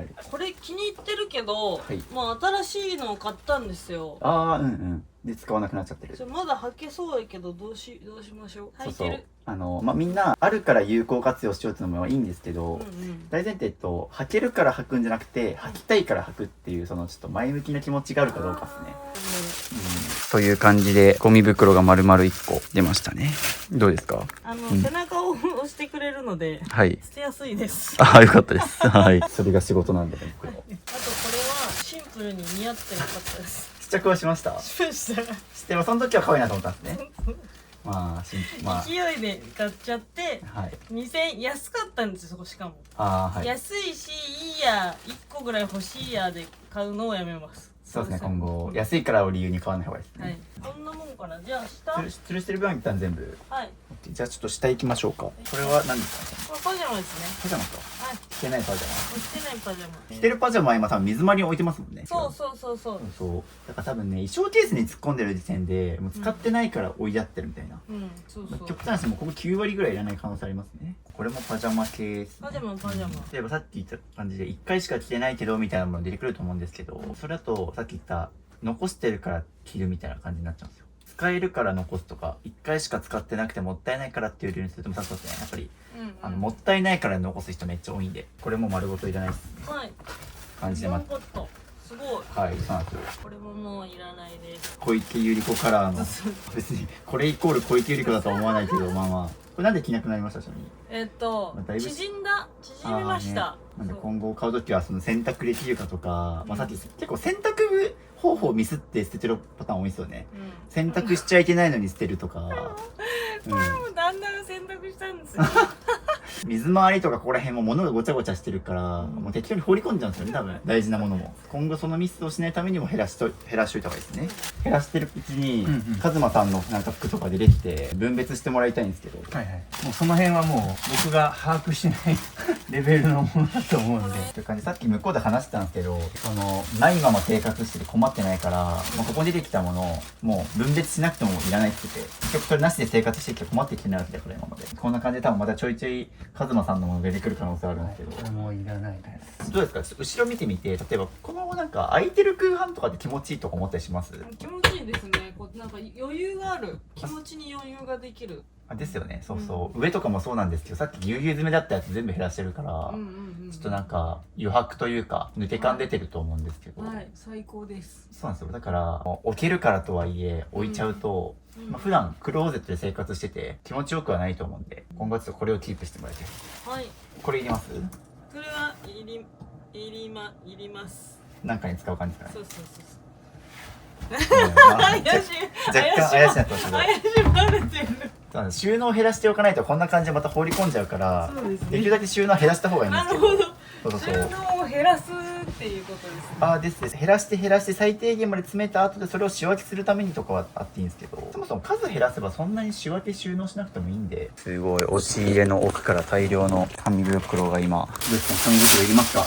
いりません。ファイブランドの外箱とか紙袋取っとく人めっちゃ多いんですけど、それに価値はないって言ったのは本当にその通りで。いや、全部いらないかな。いらないです。じゃあ捨てちゃいましょうか。よかった。みんな結構紙袋捨てられずに説得するのに僕いつも苦労するんですけど。なんて言って説得するんですか？見えっぱりとか。ハイブランドの紙袋と外箱をしてない人は本当に見えっぱり多いです。メルカリとかでもさっき売れるみたいな話したじゃないですか。あれをわざわざお金出して買うって人は結構そういう見えっぱりな人が多いです。まあ当然保存用に外箱を捨てた後に中身と一致するように買い足すっていう人もいるけど、あれは結構見えっぱりの買い物が多いですね。ただこっちのねクローゼットにもちょっとまだあそこね服があるんで、このタイミングでいらないものとか全ての服全部下に吊るしていいと思いますけどね。このタイミングいらない服もちょっと出してもらって、ここに置いときたい服ってあります？位置的に。いやないですよ。ですよね。いらないです。ほぼほぼいらない人は多分ね、ここの第2のクローゼットに置いてる服は大体いらないやつだと思うんだよな。着てる服は多分下のクローゼットに1階に置くから、わざわざ2階に取り来ないですもんね、多分。来ない。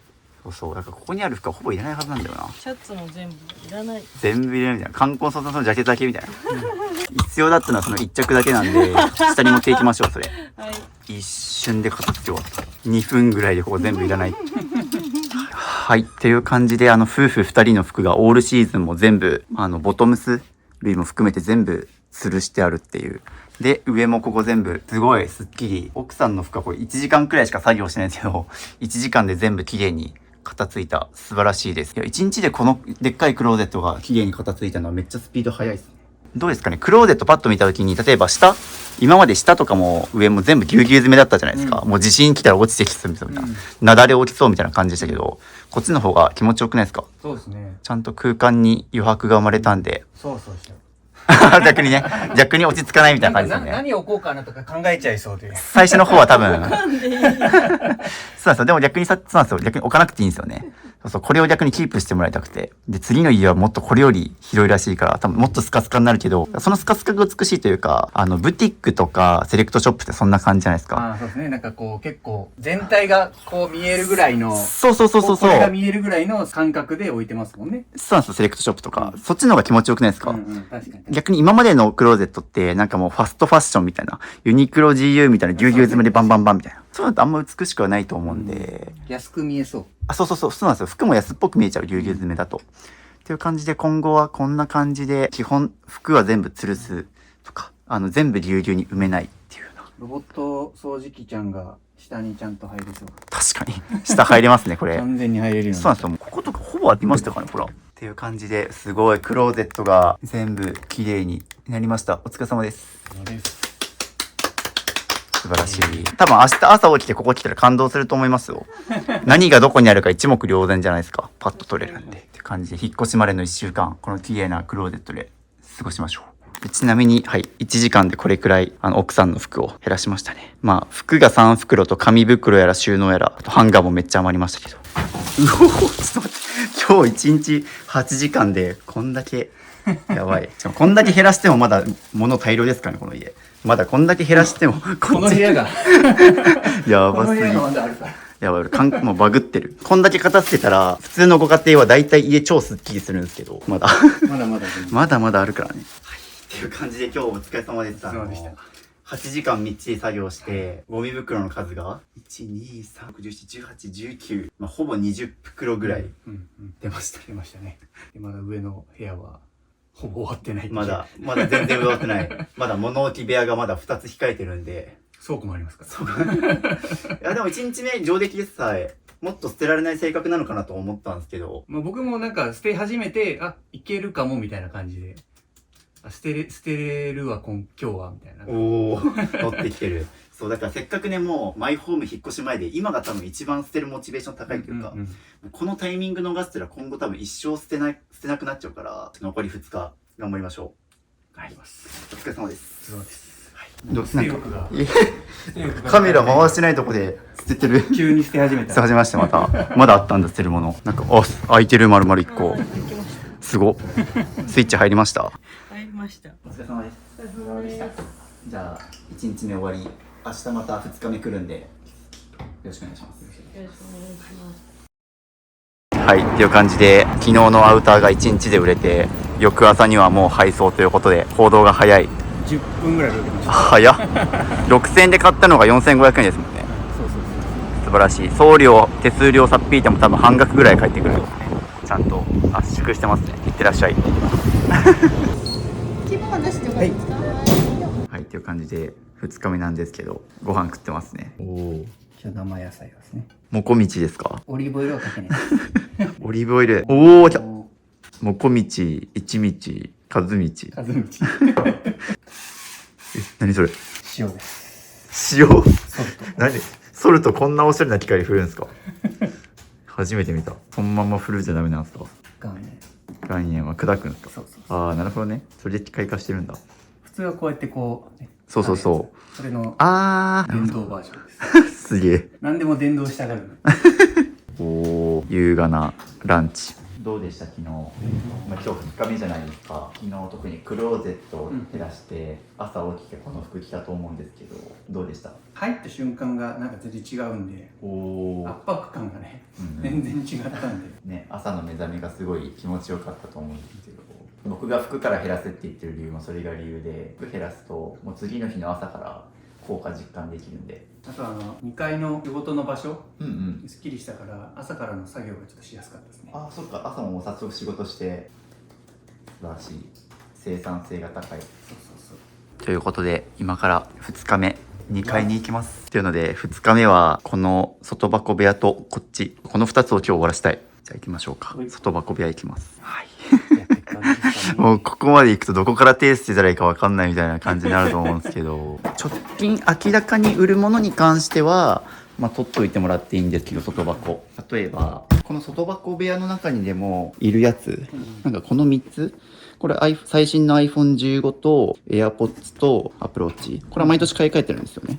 そうですね。まあこれは僕の14だから今年買い直して売るからその時にみたいな感じですかね。そうですね。っていうのでこの3つはなんか常に最新の使ってるらしいので、これは残しておきにします。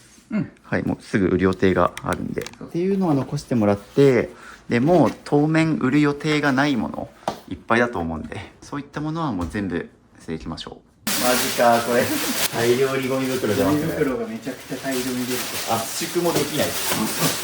でっかこれ。あ、それは高そうなあれですね。ナノティアですもんね。まあ売る手はないと思うんで。という感じで、もう基本的にさっきみたいな直近で売るやつ以外はもう全部捨てます。スプラトゥーン3の箱いりますか？いるんかな。まあぶっちゃけなくても売れますよね。スイッチはですね、外箱に保証書ついてるんですけど、ここハサミでカットできるようになってるんで、これ全部取っておかなくても最悪必要な場合はここをカットすれば保証書残せます。すごい。iPhone7 プラスとかの外箱あります。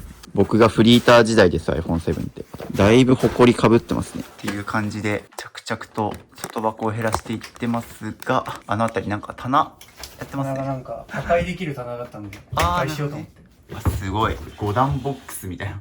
3段ボックスならぬ5段ボックスが3つ。もうこの収納ごと全部なくしましょう。なくします。最初なんでこんなに外箱捨てないんだろうっていうのが分かんなかったんですけど、やってみると分かりました。もうこんだけ積もり積もると、やるのめんどくさくなって後回しにしちゃいますね、これ。確かにそうっすね。なんか借金しすぎてもう返せないとか、なんか自己破産するとか、債務整理やるみたいな、手がつかなさすぎてどうにもできないみたいな。溜め込みすぎるともうどうにでもなれっていう風になっちゃうから、できるだけもうまめに捨てた方がいいですね。習慣的に日常的に減らしてもらった方が、多分これ、今回の引っ越しなかったら、一生このまま暮らし続けるみたいな感じですもんね、多分。そうですね。なんかこの部屋が必要にならない限りは。梱包資材の山。梱包資材って、さっきもコンビニ行ってメルカリ出しましたけど、買えちゃいますからね。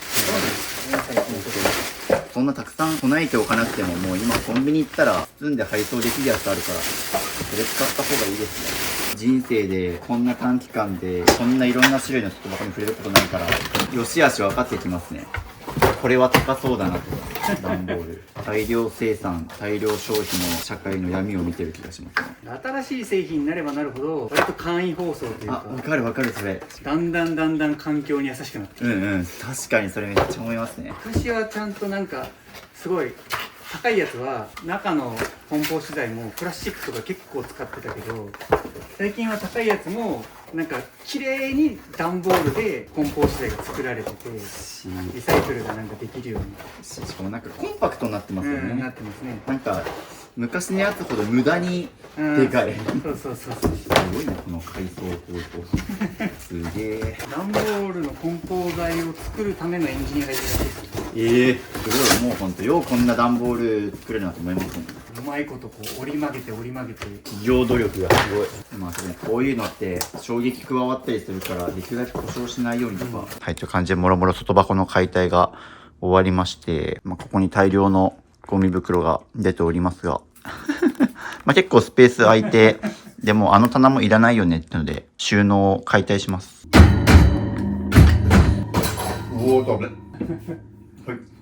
物に殺されるとこだった。という感じでこれジモティーに出品するんで写真撮ってます。長さを測って引き渡ししやすいように解体してます。っていう感じで写真撮ってジモティーに出品してますが、粗大ゴミで捨てるときにどうしたらいいかでよく聞かれるのがジモティーですね。要はゴミ袋に入らないような粗大ゴミはジモティー使って手放すのがおすすめで、粗大ゴミだとまずチケット買わないといけないし300円500円とかかかったりするんですけど、ジモティーでこういうのも0円とかあんまり値段つけずにパッと出せば、もう都市部だったらもう当日に引き取りに来てくれたりするので、もうそれで無料で譲っちゃう。これ粗大ゴミ出したら結構な金額と回収までに1週間2週間かかっちゃうんで。はい。という感じで一通り外箱を捨て終わった結果、必要なのはこんだけでしたね、ここ。で、ここ3つはジモティーでこの後出品してなくなるんで、実質こんだけの床面積があって必要だったのはもう4分の1くらいですね。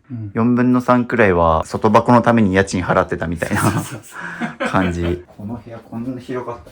入り口しか入れませんでしたからね。人が住む部屋じゃなくて外箱が住む部屋でしたからね、ここ。じゃあこれをちょっと車に積んで回収に持っていきましょうか。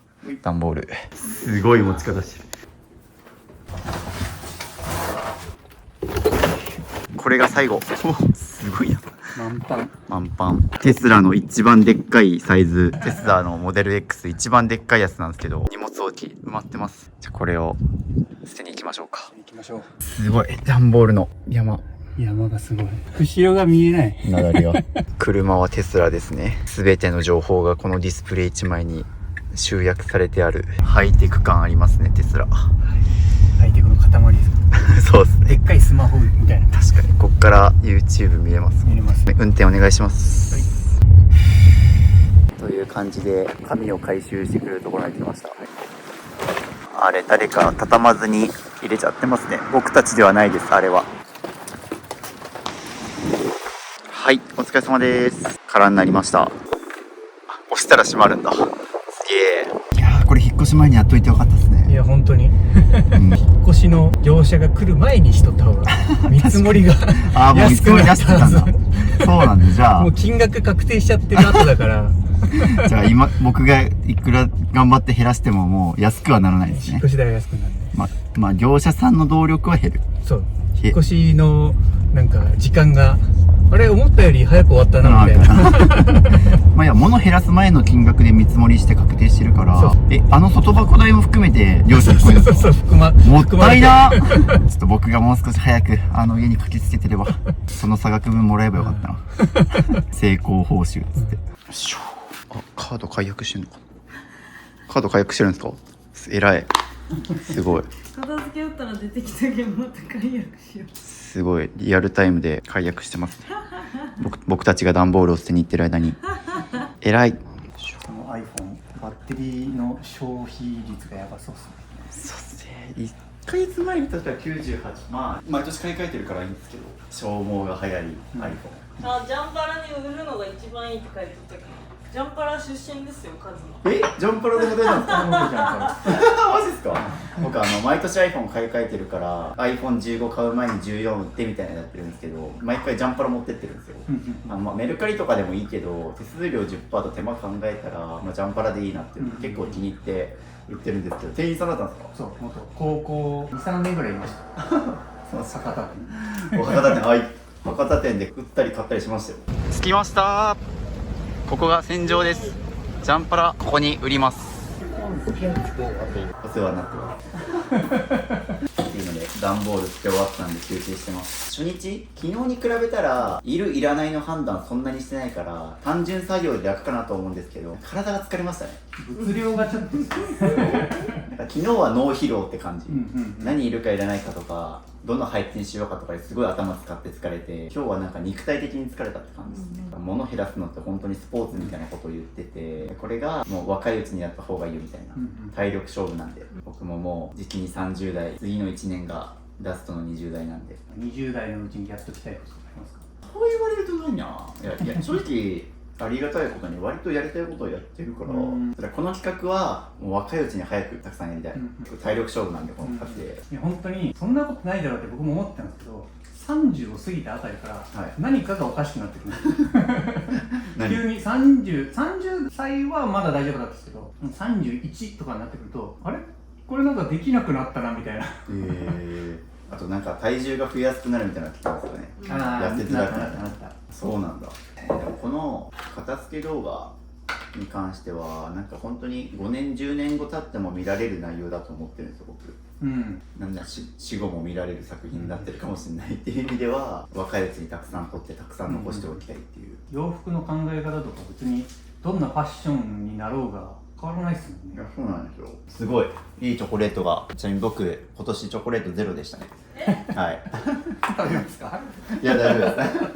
いや2月14日何してたってね、東京いたわ。東京いて仕事して福岡帰ってきてみたいな、もう何もしてないですよ。彼らに女の子とすらも会ってないみたいななんか渋さんにあげてください。お待ちしてます。今年ゼロチョコだったんで。そこです。おお、入れる中にまあそこもすごいんですけど、隣の部屋もやばいですよ。うわこのゴミのために一室家賃払ってるみたいな感じですかね。こう見せられるとなんかすごいもったいない感じがする。いや本当にそう。まあだってね、ゴミ袋に入ったってことはもうゴミやったってことやけんね。はい。しかもね、天井がなんかピンクと青っていうの、なんか格付けみたい。ちょうどね、こう寒色と暖色になってるから。これはもはやアート。インスタ映えスポットですね、これ。はい、行きまーす。本当だ、ピンクと青やん。そういうのに気づくのも片付けんと気づかんかったっけ。ああ、確かに。僕だって家来た時、そんな気づかなかったですもん。物天井が塞がってましたからね。そうそうそう。もう物が多すぎて天井に目線がいかなかった。はい。っていう感じで続いてはこっち。OMG。この部屋はシンプルにいるいらないを仕分ける必要があるんで、頭のエネルギーを使います。ケーブルとか。この辺っすね。明らかにいらないものからまずちょっと減らしましょうか。ここら辺は全部いらない。はい。おお。あ、まだ外箱こんなった。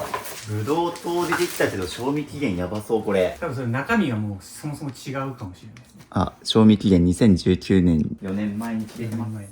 これいらないんすか？いきます。松岡修造カレンダー。反省はしても後悔はするなですけど、大丈夫ですか？大丈夫です。苦しい時ほど笑います。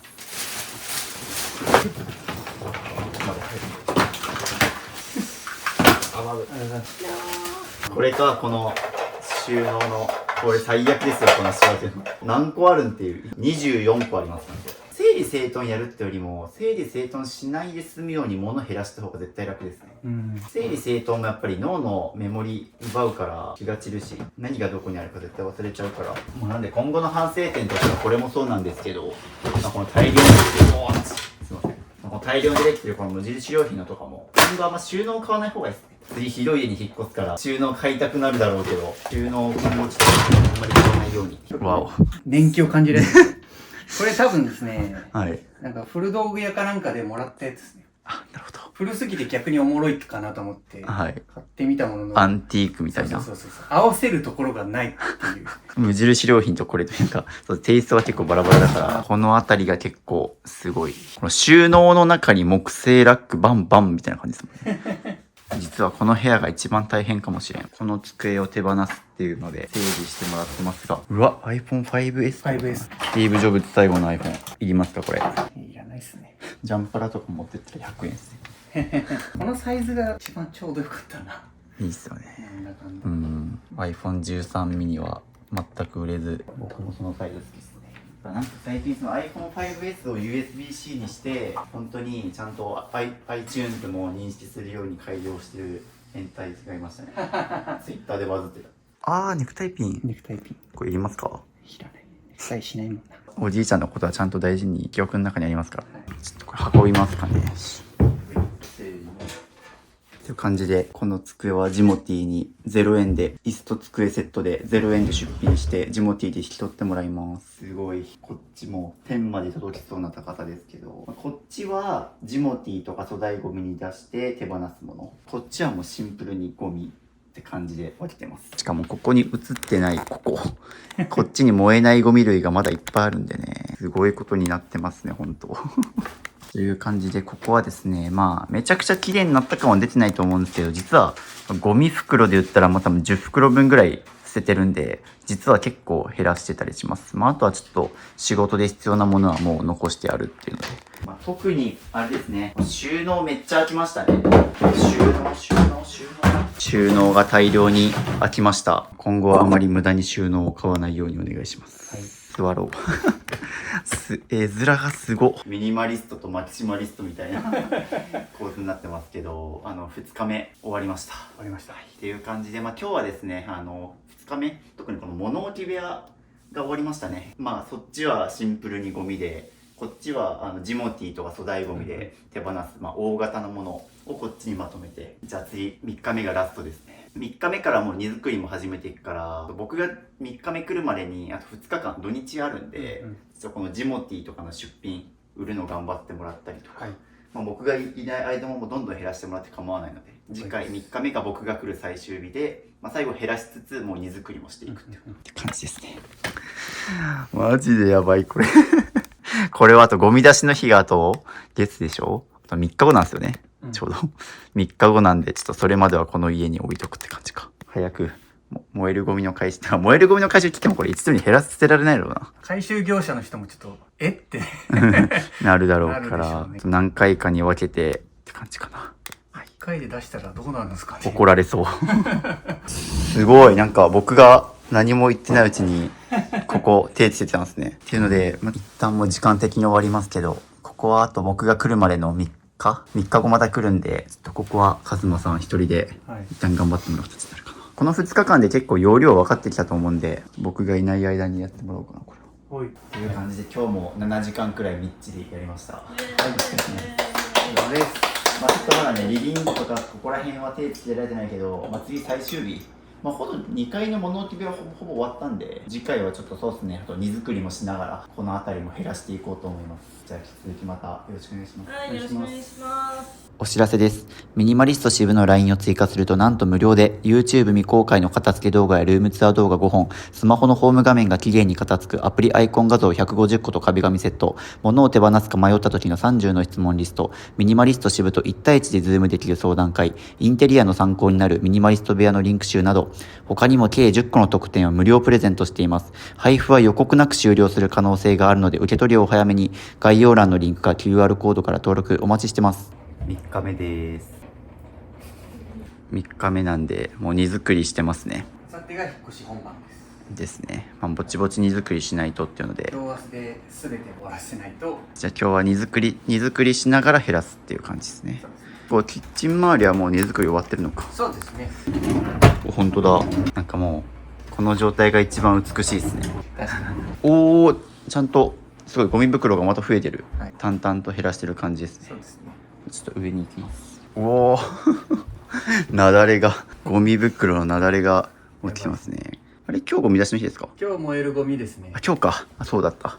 ちょうど今日がゴミ出しの日だから後で出しましょうか。そうですね。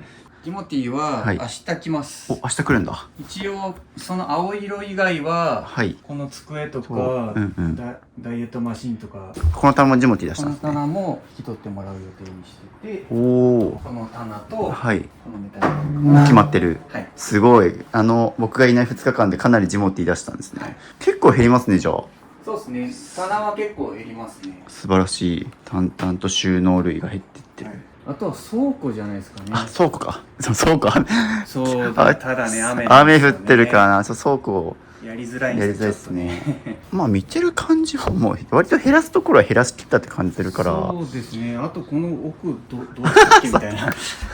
奥なんかあったなと思うんですけど。通行止めだから。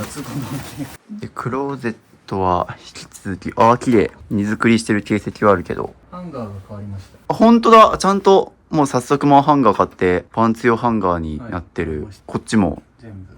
本当だ。全部統一されました。素晴らしい。ちゃんと全部ハンガーになってますね。行動が早くて素晴らしい。倉庫のものを片付けるように今作業スペースを作ってます。じゃあこの空いたスペースに倉庫のものを持ってきましょう。はい、うわー、待って、やば。わーお、待って、先が。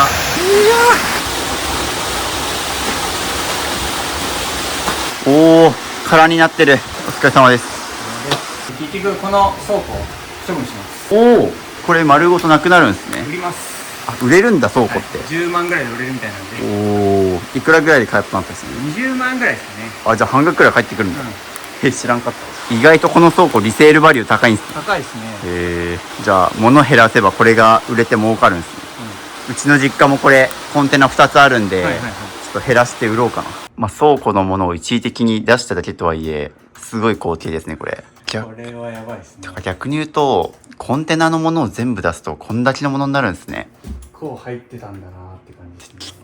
ね、なんかこう見える化するとちょっとグロいですね。僕よく片付けやるときに収納とか、いう衣装ケースとか、含め一旦全部出してそこから片付けるようにしてるんですけど、圧巻の光景ですね、これは。自分で撮ってる。もはやアートの域ですね、これは。ということで出していきますか。はい。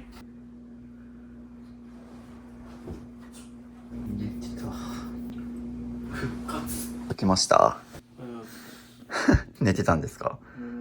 疲れますよね。雨の中、倉庫。おはようございます。っていうので、カズマさんは今荷造り中、任天堂スイッチとか入れてますね。一応少し物は減ったんで、なんとか床が空いた。あ、でもだいぶ減った。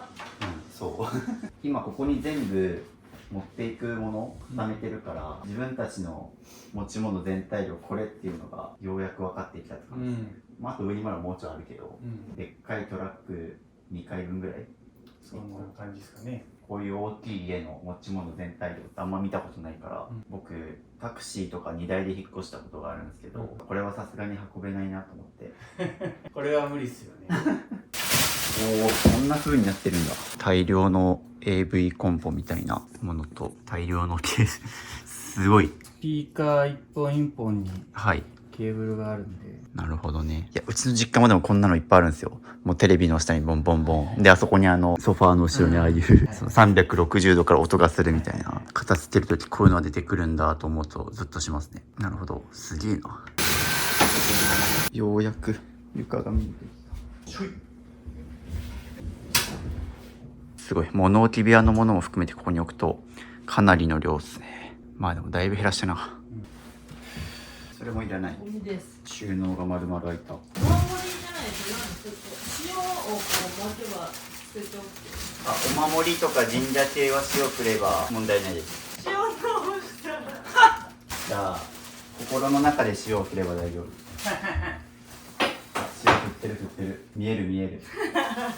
高校時代に日雇いの引っ越しバイトやったのを思い出した。これもやったことあります。高校時代にやったんですか？高校時代ですね。一緒や。二人とも半袖。冬ですよ今。暑いんですよ。そう、荷造りではい。暑い。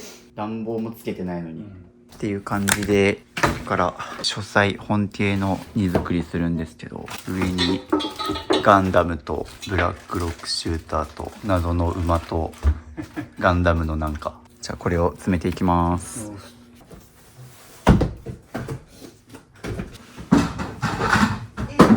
大丈夫ですか？これを食らった感じですか？これをこれがバーンって肩に。やばい。肩に物に殺されないようにお願いします。気をつけます。ちなみに大丈夫。僕もここすりむいたんで。大丈夫。二人とも物に殺されかけてます。段ボール足りません。こんなにこんだけ減らしても段ボール足りない。捨ててなかったらもっと足りてないってことです。もっと足りてないです。見積もりが甘すぎる。ここに漫画がハンターハンターとかありますね。ハンターハンターこれ24までしかない。キメラアント編まで。そうそうそうぐらいまで。まあその後も読んではいるんですけど、まあぶっちゃけここら辺が全盛期なところファンに怒られそうだけど。自分作ったんですか？同期が作ってて、はい。なんか宣伝しろって言われたんで、これ友達が作った香水。いいっすね、このデザイン。フレグランス。なんか棒一直線だけなの。シンプルで好きですよ。これどこで買えるんですか？ネットで買えます。なんかもうここの空間にシュッて。空間でいいんですか？確かに柑橘ミント系、これいい香りだし、デザインシンプルで好きなんで概要欄からどうぞ。この部屋めっちゃいい香りしてる。そうなんです。いいワンプッシュしてあげるのに、ハンターハンター進めますね。こっちあざっす。ガンプラが入りません。解体するか手に持っていくか。これなんてモビルスーツですか？なんだっけ、すぐ忘れるんですよね。この作品自体はもう見てないんで。見てないけど組み立てる、はい、デザインが好きみたいな。おー、ほんとだ。一旦荷造り完了って感じか、こっちは。はい、ということで8時間くらい作業して3日目荷造り終わりました。とりあえず詰めれるものは大体詰めて、段ボールの山がいっぱい。そうですね、この辺りはジモティ取引、そうですね、ジモティで引き取ってくれる人が見つかってたりとか。おー上から見るとやばいっすね。すごい、こんなに物が。ここは持っていくやつですね、大体。ね、まあでもここあれですからね、外の倉庫のやつを含めてこれだから、だいぶ減らしたな。でもここよ、もうはみ出てるからもうゴミ袋の数も数えてません。もう、100はあるでしょうこれでも減らしてますからね。一応ね、持っていける分はゴミ外に出して捨てたりとかしてて、減らしてもこれなんで、これはもう引っ越しまでにちょっとずつ減らしてって感じ。はい、ここも無事荷造り完了。ここが一番スッキリしてる気がする。これ見るだけで疲れるななんか物からエネルギーを吸われてる感覚がありますね。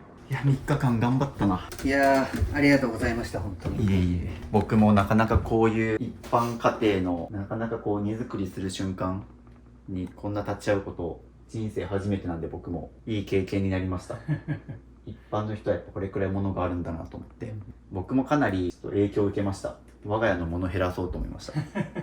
一応引っ越し業者の人が言うには、はい、まあちょっと物が多いですねみたいなことは言われましたけど。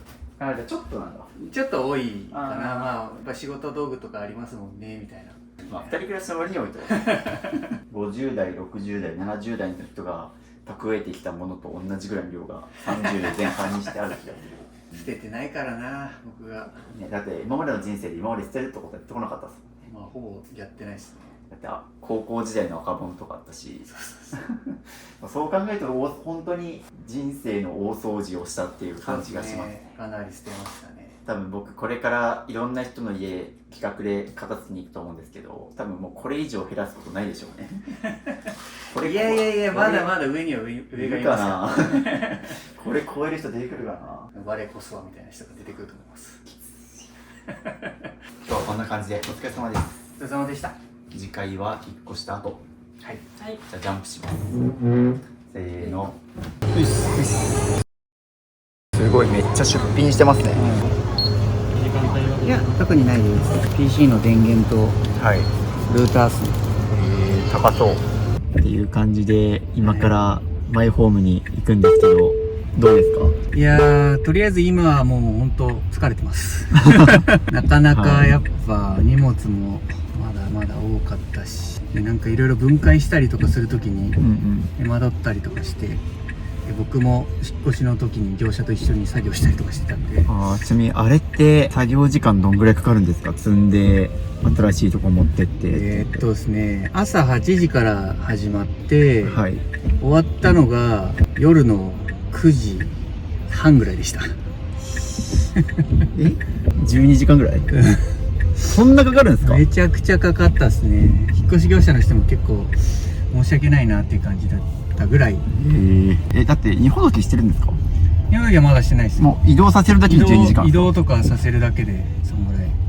ちなみに問題です。じゃじゃん。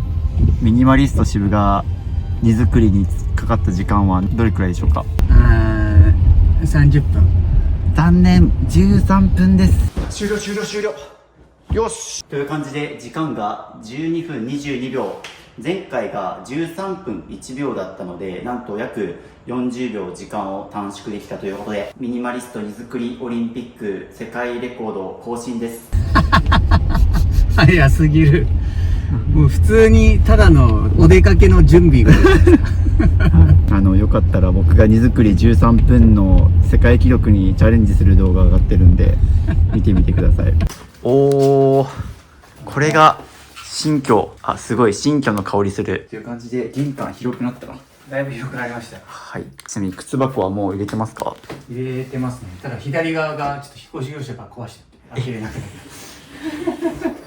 はい。靴箱広くなった分余裕が。でもできたらこれをキープしてもらいたいですね、僕としては。そうですね。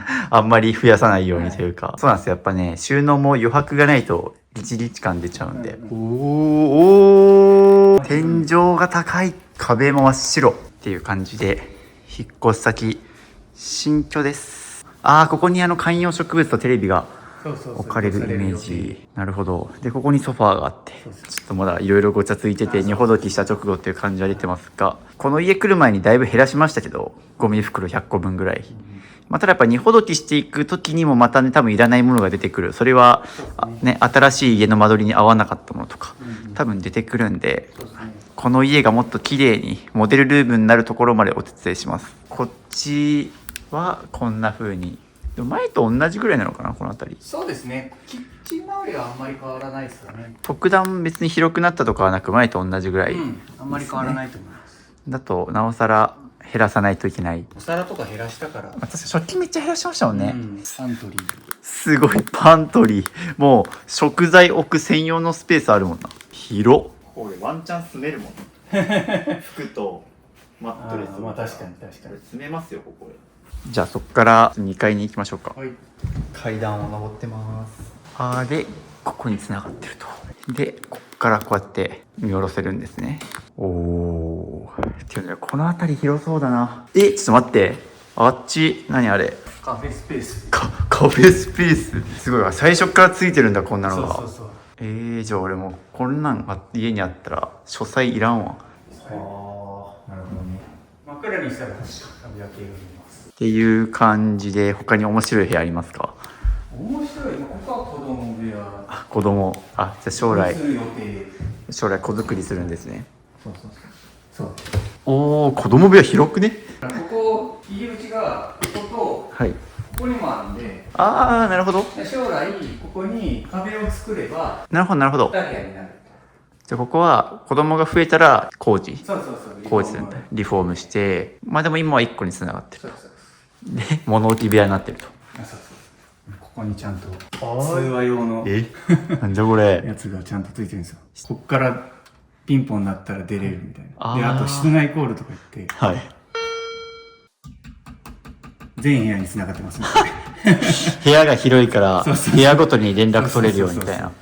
ご飯できたよみたいなやつ。なるほど。家が広いとこういうのが必要になるんだな。うんおー、なんか開いた。開くやつあとあれ、水回りで固定資産税がかかるやつ。マイホームだから水回りのスペース分かかりますよね、確か。なんかマイホーム作った人が言ってました。なんかトイレの中に水回り作ると固定資産税かかるからいらんかったみたいな。作った人に言うって。まあそんなめちゃ高い金額ではないでしょうけど。高いことはないと思いますけど。はい。おー。あ、そう、寝室めっちゃ広くなってる。寝室めちゃくちゃ広くなりましたね。ここで住めるやん。普通にワンルームぐらい。ワンルームぐらいある。ミニマリスト2人なら多分ここで暮らせる。ここに。オープンクローゼット。広いな。あ、ここに減らした服たちが。でもいいっすね。やっぱなんか減らしといたおかげで、そうここ、ちゃんと減らしてなかったら多分一列で終わってないですもんね。確かに。これは減らした甲斐ありますね。だってこれちゃんと夏服とかズボンとかもそうそうそ全部かかってますからう。ね。もうオールシーズンちゃんとそうそうそう旦那さんはこっち、あそうそうそう奥さんこっちみたいな。ちゃんそんと。な感じでちゃんと。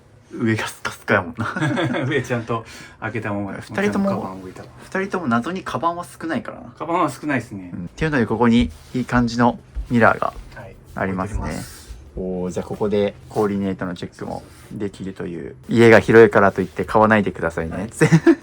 せっかくのいい家だからこそこれキープしてほしいな。で、あとですね、上に3階ルーフバルコニーもありますと。3階へレッツゴー。こんな感じで夜景が。おー夜景が素晴らしい。家の広さが 1.5 倍になっただけあって広いですね。うん。キッチンからそっちになんかある。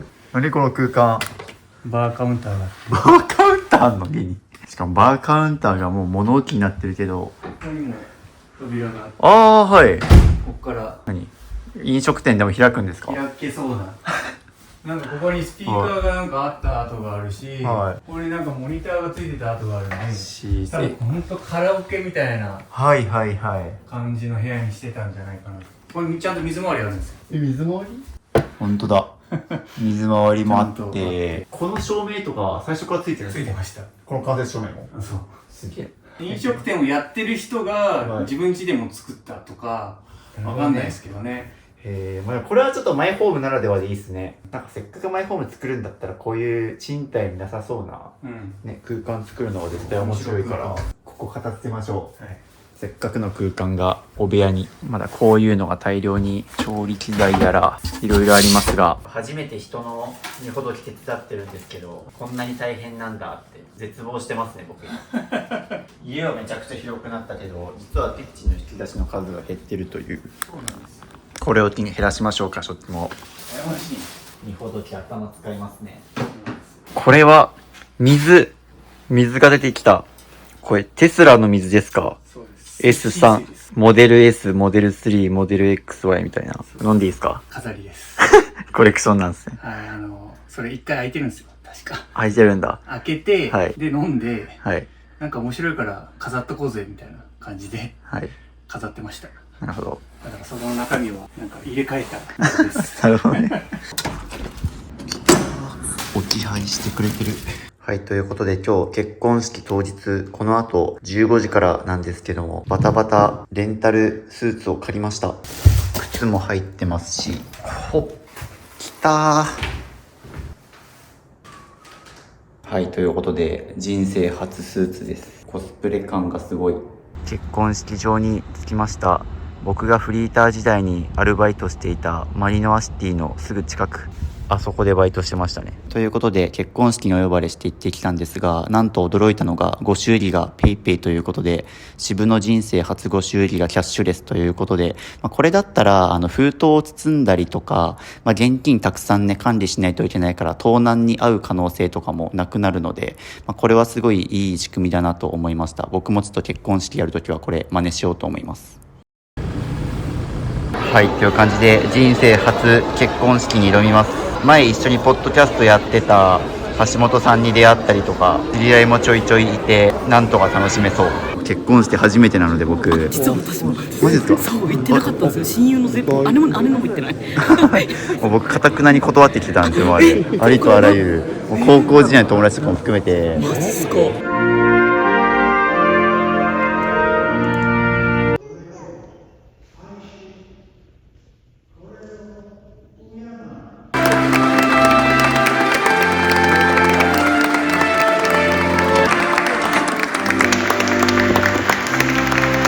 何投げたの？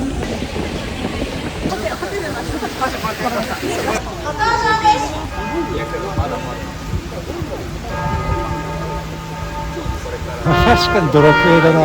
すごいな。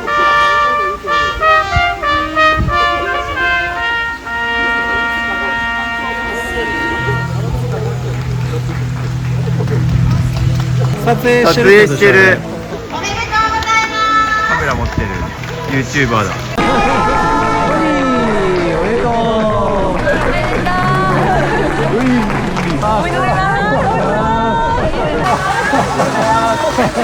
幸せいっぱいのお二人に映ってるわけだよ。大きな拍手をお願いいたします。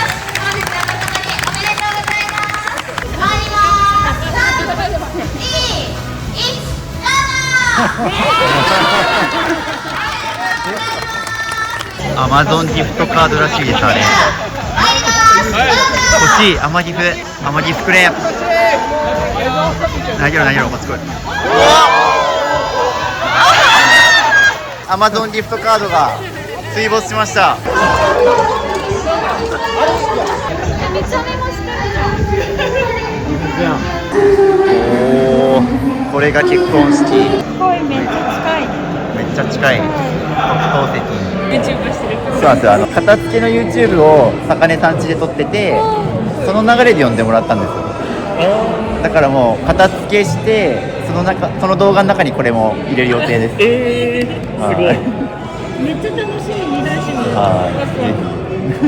すごい、カズマさんかっこいい。出身とか子供の頃の夢書いてますね。トンネルボーリングマシンを作りたいってどういうこと？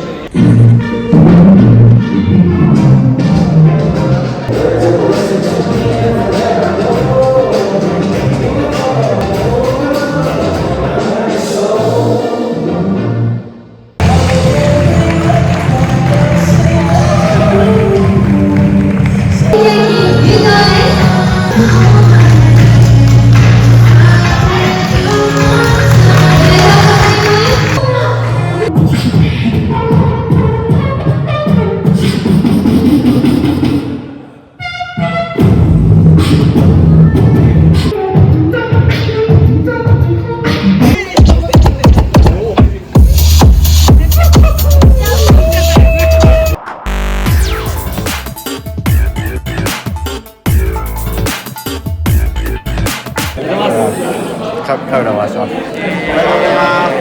ありがとうございます。人生初の結婚式楽しかったです。これレンタルそうでしょうね。はい、ということで久しぶりに来ました。犬の鳴き声がするけどどうなってるのか。お邪魔します。お久しぶりです。はい、なんか犬の叫び声がやっぱいたわ。噂に聞いてた犬が、ついに犬が増えたんですね。家族が1匹増えました。おお、犬が。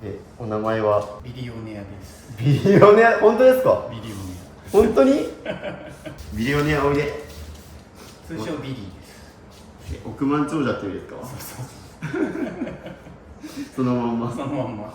という感じでですね、犬も1匹増えて結婚式ぶりに来ました。おめでとうございます。ありがとうございます。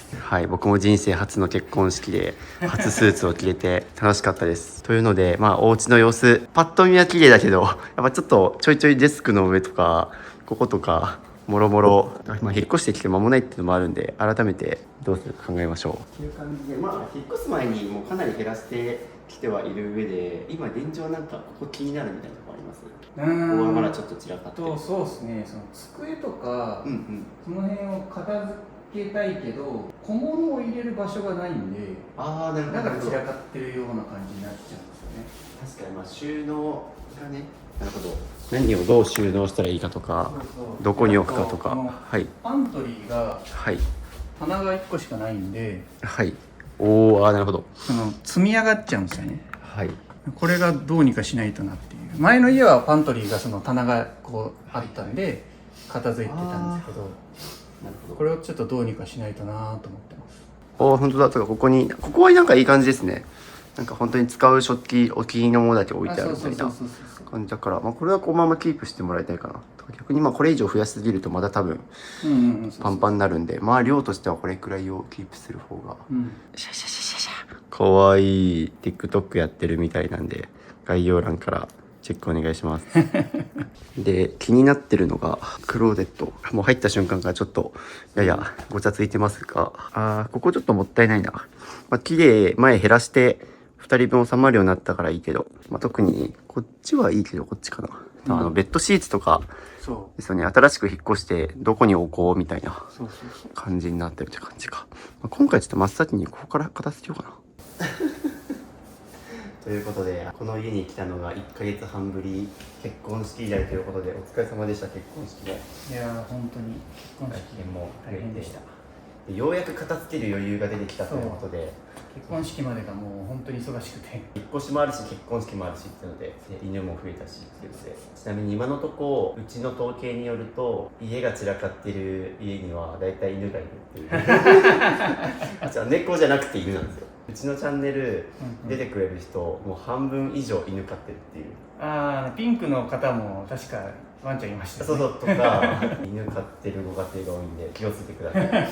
まあちょっとワンちゃんが増える分なおさら物増やさないようにというか、やっぱ家散らかっちゃうと、ね、犬も動きづらい、そうなんですよ。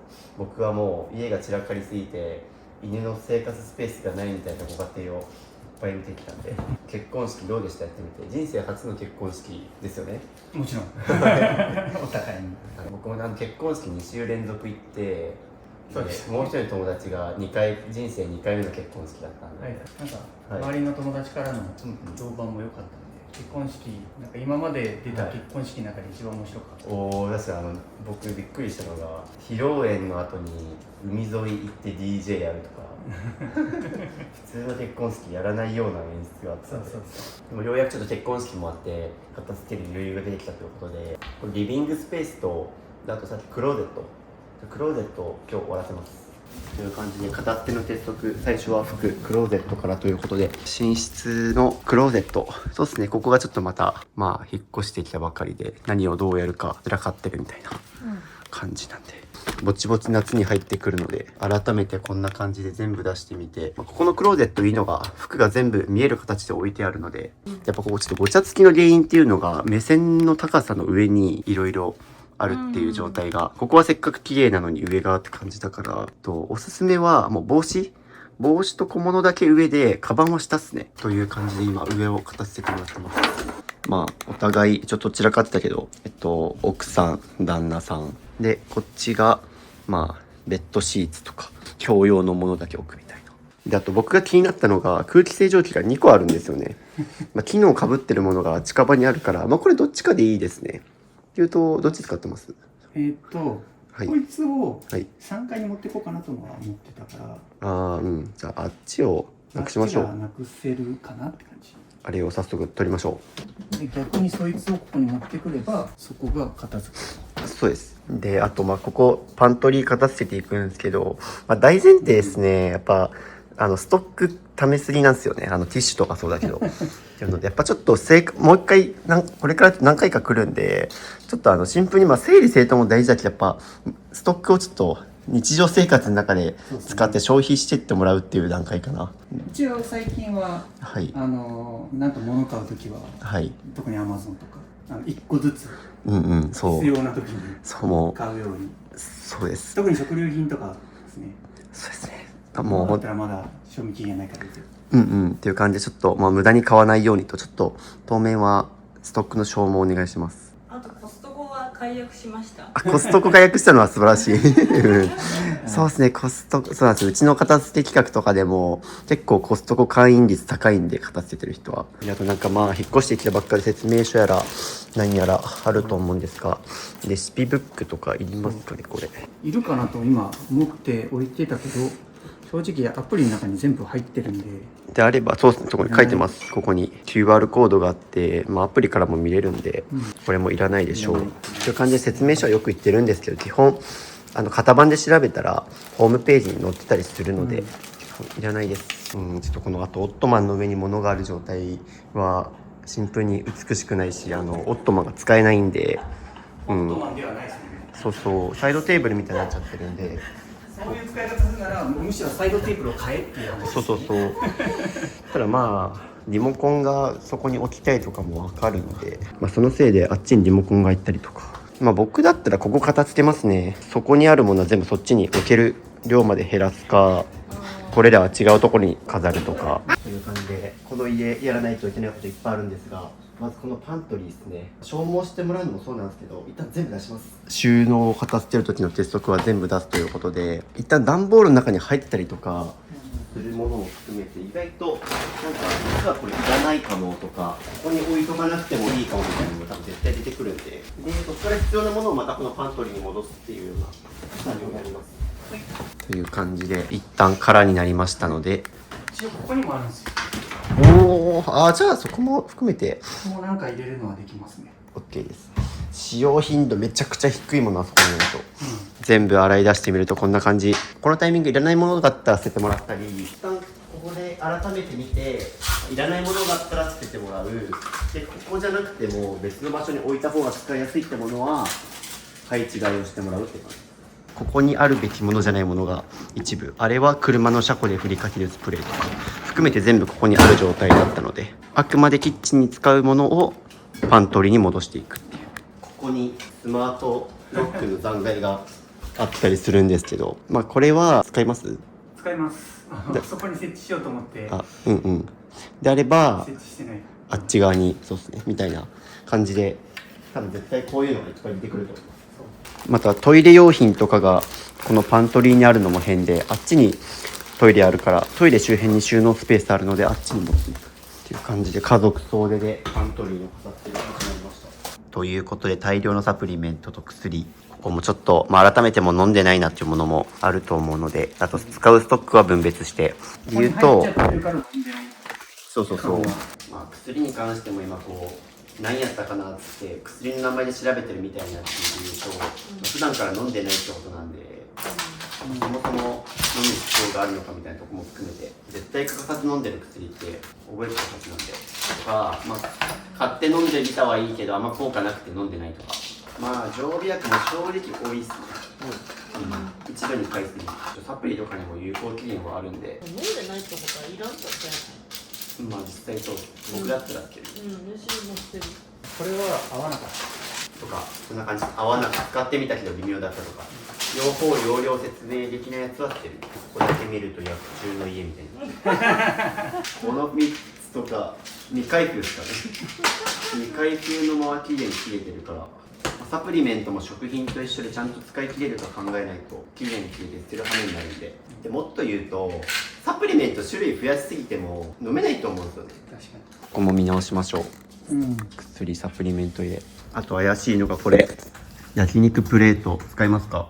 一回も前の家でも使ってない。これは手放しましょうという感じで着々と開いてきたんですが、ビリーちょっと待ってね、僕これ正直いらないと思います。めんどくさがりの人はなおさらしない方がいいし、これが汚れるんで、これが汚れてこれを変えるっていう手間発生するんで、こんだけ綺麗な新築だったらかぶせなくても綺麗ということでいかがでしょうか？いらないです。はい。よくこういうキッチンのこういう下とかにみんな敷くんですけど、別にさ、なんで買ったんやったかなって覚えてない。いや僕もあんまり好きじゃなくて、そもそも。この下に敷くと汚くなるのも知ってるから。そう、今日なんかね、結構便利アイテム好きの人は結構みんなこれ買いますね。という感じで着々とゴミ袋が出てきましてですね、パントリーも空きつつ、ここもほぼ更地に本当に必要なものだけ置いて、はい、ということで今日一日片付け終わりました。終わりました。ゴミ袋も結構出ましたね。1、2、3、4、5、6、7、7袋分意外とここごとっと片付けたら出てきたっていうので、今日やったこととしては上のクローゼット片付けたりで、あとここも本当に使うものだけ厳選してティッシュ、小物、爪楊枝とか、このダイニングテーブルで使うものだけにして、このキッチンもそうですね。もう間食で食べるクッキーと包丁とかで、ここだいぶ減りましたね。今日結構上のクローゼットとこのパントリー中心に片付けましたけど、減らしつつある場所にちゃんと置けば基本これで済むっていう。減らせるもんだなと。やっぱりなんか棚作んないといけないかなと思ってたぐらいだった。そうですね。いや、もう無駄に棚とか収納これ以上買わない方がいいです。ここをもうちょっと生活してったらまだ消化できるから、今日は一旦でもここまで十分綺麗っていう感じで、パントリーもすごいスッキリ。ここはたまにしか使わないゴキジェットとか、でもそうですね。ここはなんでそんなもう無駄に買いたい、もうこれ以上買い足さなくていいですね。引っ越した直後なんでこういうとこに物たまりがちだとは思うんですけども、ぼちぼちね、ちょっと片付ける余力も出てきたと思うんで、結婚式も落ち着いて。という感じで今日は一旦これで終わりです。多分一番めんどくさいところ終わったんで、引っ越した直後の荷ほどきめんどくせーみたいなところは一旦落ち着いたと思うんで、多分あと2人が、最近犬が来たりとか、いろいろバタバタだったと思うんですけど、多分あと僕がもう一回来ますけど、僕が次回来る時までに多分これいらねえかもとか、ここに戻そうとか、次回来るまでに多分2人の手でできると思うんで、また来る。ビリー、片付けたぞ、お前のために。ビリー、見なさい、このゴミの量。お前の家から出たゴミや。こっから綺麗になっていくからな。もう一回来るから家散らかすなよ。お邪魔します。はい、ということでまた来ました。ありがとうございます。何度も。ということで多分おそらく今日が最後になるっていうので、結構もう前回も引っ越したての荷ほどきも終わってきて、ちょいちょい LINE のやり取りしながら、例えばなんか最近寝室周りこのローテーブルにしてくださいとか、あとプロジェクターを天井に埋め込んでくださいとか、LINE で指示しながらちょっとやってたんで、もう結構大丈夫だろうと。そうですね、その辺は大丈夫とは思うけど、あとは細々したところがまだって感じですけどね。っていうので見ていきます。はい、お願いします。来た。ビリオネア来た。ビリオネア。こんにちは。トネさん、ご家族増えました。なるほど。なんか犬も増えたし、人も増えたし。トネさんはスペシャルマッサージ、さっきまで僕やってもらってたんで。マッサージ師の方が家に来てるんですね。なるほど。出張で来てもらって。出張で。僕の10年治んなかった腰が一発二発でだいぶ良くなったので、すごい。神の腕を。どこが痛かったんですか？腰ですか。10年前の事故の後遺症。それでもう整骨院行ったり針行ったりなんかいろいろしたけど、普通に整形外科と病院とかベインクリニックとか全部行ったけど治んなかったのが来てもらって1回2回目ぐらいでもうなんかだいぶいいですね。すごい。っていう感じで犬も人も増えましたがよろしくお願いします。よろしくお願いします。はい。なんか一応僕も30分やるみたいな。僕がお支払いするんで。じゃあそうね。じゃあちょっとお願いしようかな。わかりました。はい。体験させてもらいます。神の腕を。神の腕。編集疲れがあるでしょうから。確かに。もう最近こんな感じでいろんな家を移動して飛び回って結構最近疲れが溜まってます。移動疲れはあるっすもんね。今月とか先月は岡山行って京都行って大阪行って金沢。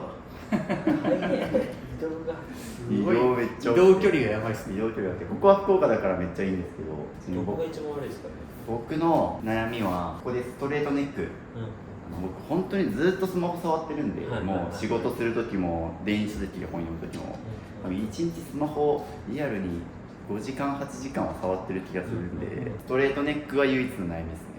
肩が痛いとか腰痛い、背中痛いとかはないけど首だけ。じゃあ、1回今日30分しかないんで、90分で前進できるんですけど、30分になってちょっと背中周りから首周りに行って、でちょっと触りながらいろいろやっていって、せっかくなんで座るスマホの触り方とか、座り方、ちょっとそこをやった方がいいかなと思うんで、感じでいきましょうか。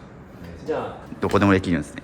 基本的にはすごい。ベッドがあれば。あ、なるほど。このソファーベッドが役に立つ時はそうです。じゃあ上向きでこっち頭でお願いします。はい。ちょっとじゃあ脈失礼します。はい。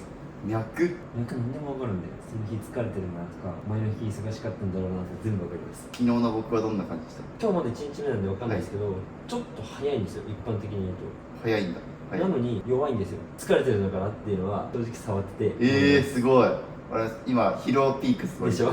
なぜかというと、昨日引っ越しだったんですよ僕。はいはいはい。引っ越しで洗濯機運んだんですよ、自力で。荷台で。言ってることわかります？業者使わないで自分の荷台でゴロゴロと転がしてドラム式洗濯機を運んだんですよ。はい。それでもう筋肉痛だし、また引っ越しをやったんですね。また引っ越しやりました。いやなんかそれもあるけど、移動疲れとかの肉体的な疲労プラス精神的な疲労もすごいあるんです。どんなことその首とか体のケアでどんなことしてるとかあるんですか？一切何もしてないです。全く。マッサージに行く習慣とかもないから。仕事してる時間が長いからですね。よかったらやってみてください。ありがとう以上です。ありがとうございます。ありがとうございます。よくなりました。30分でこれですかね。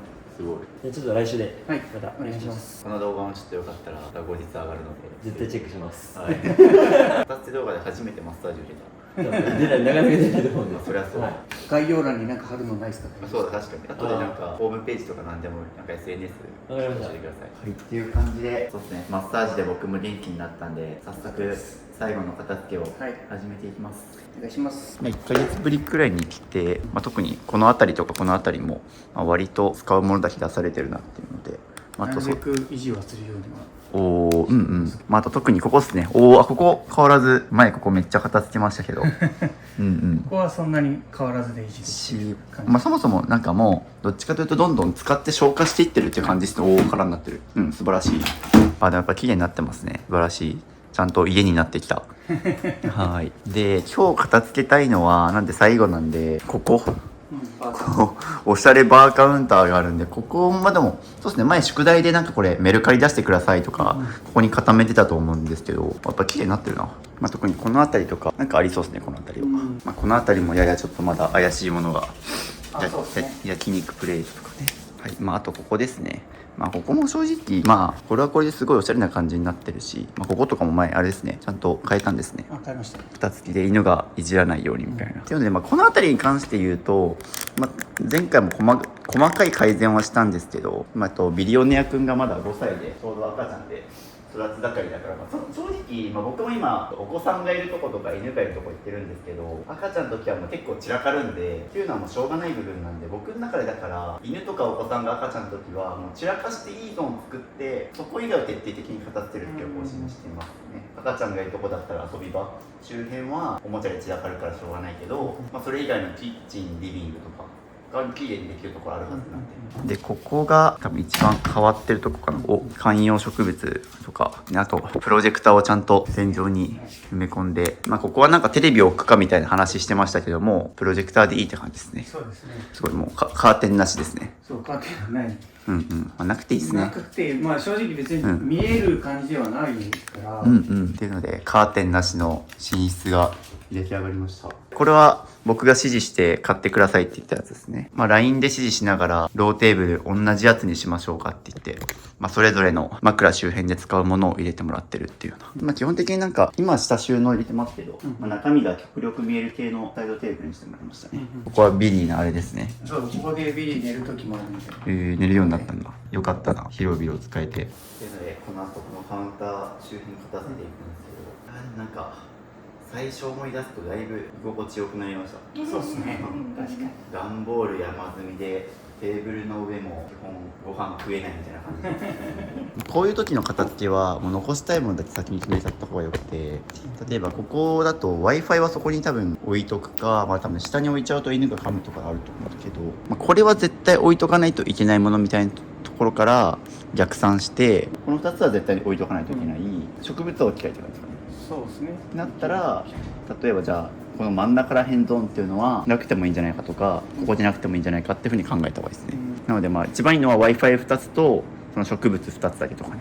この辺そうですそうです。もうそこら辺を全部一旦なくしちゃうと、もうその水も、ちょっとそこにあると、そこは絶対いります。その水別にだからもう飾りなんで、言うとここに水あるとやっぱこぼれちゃうと可能性とかあるじゃないですか。なんでここら辺は一旦そんな置かない方でいかない方針でいいと思いますね。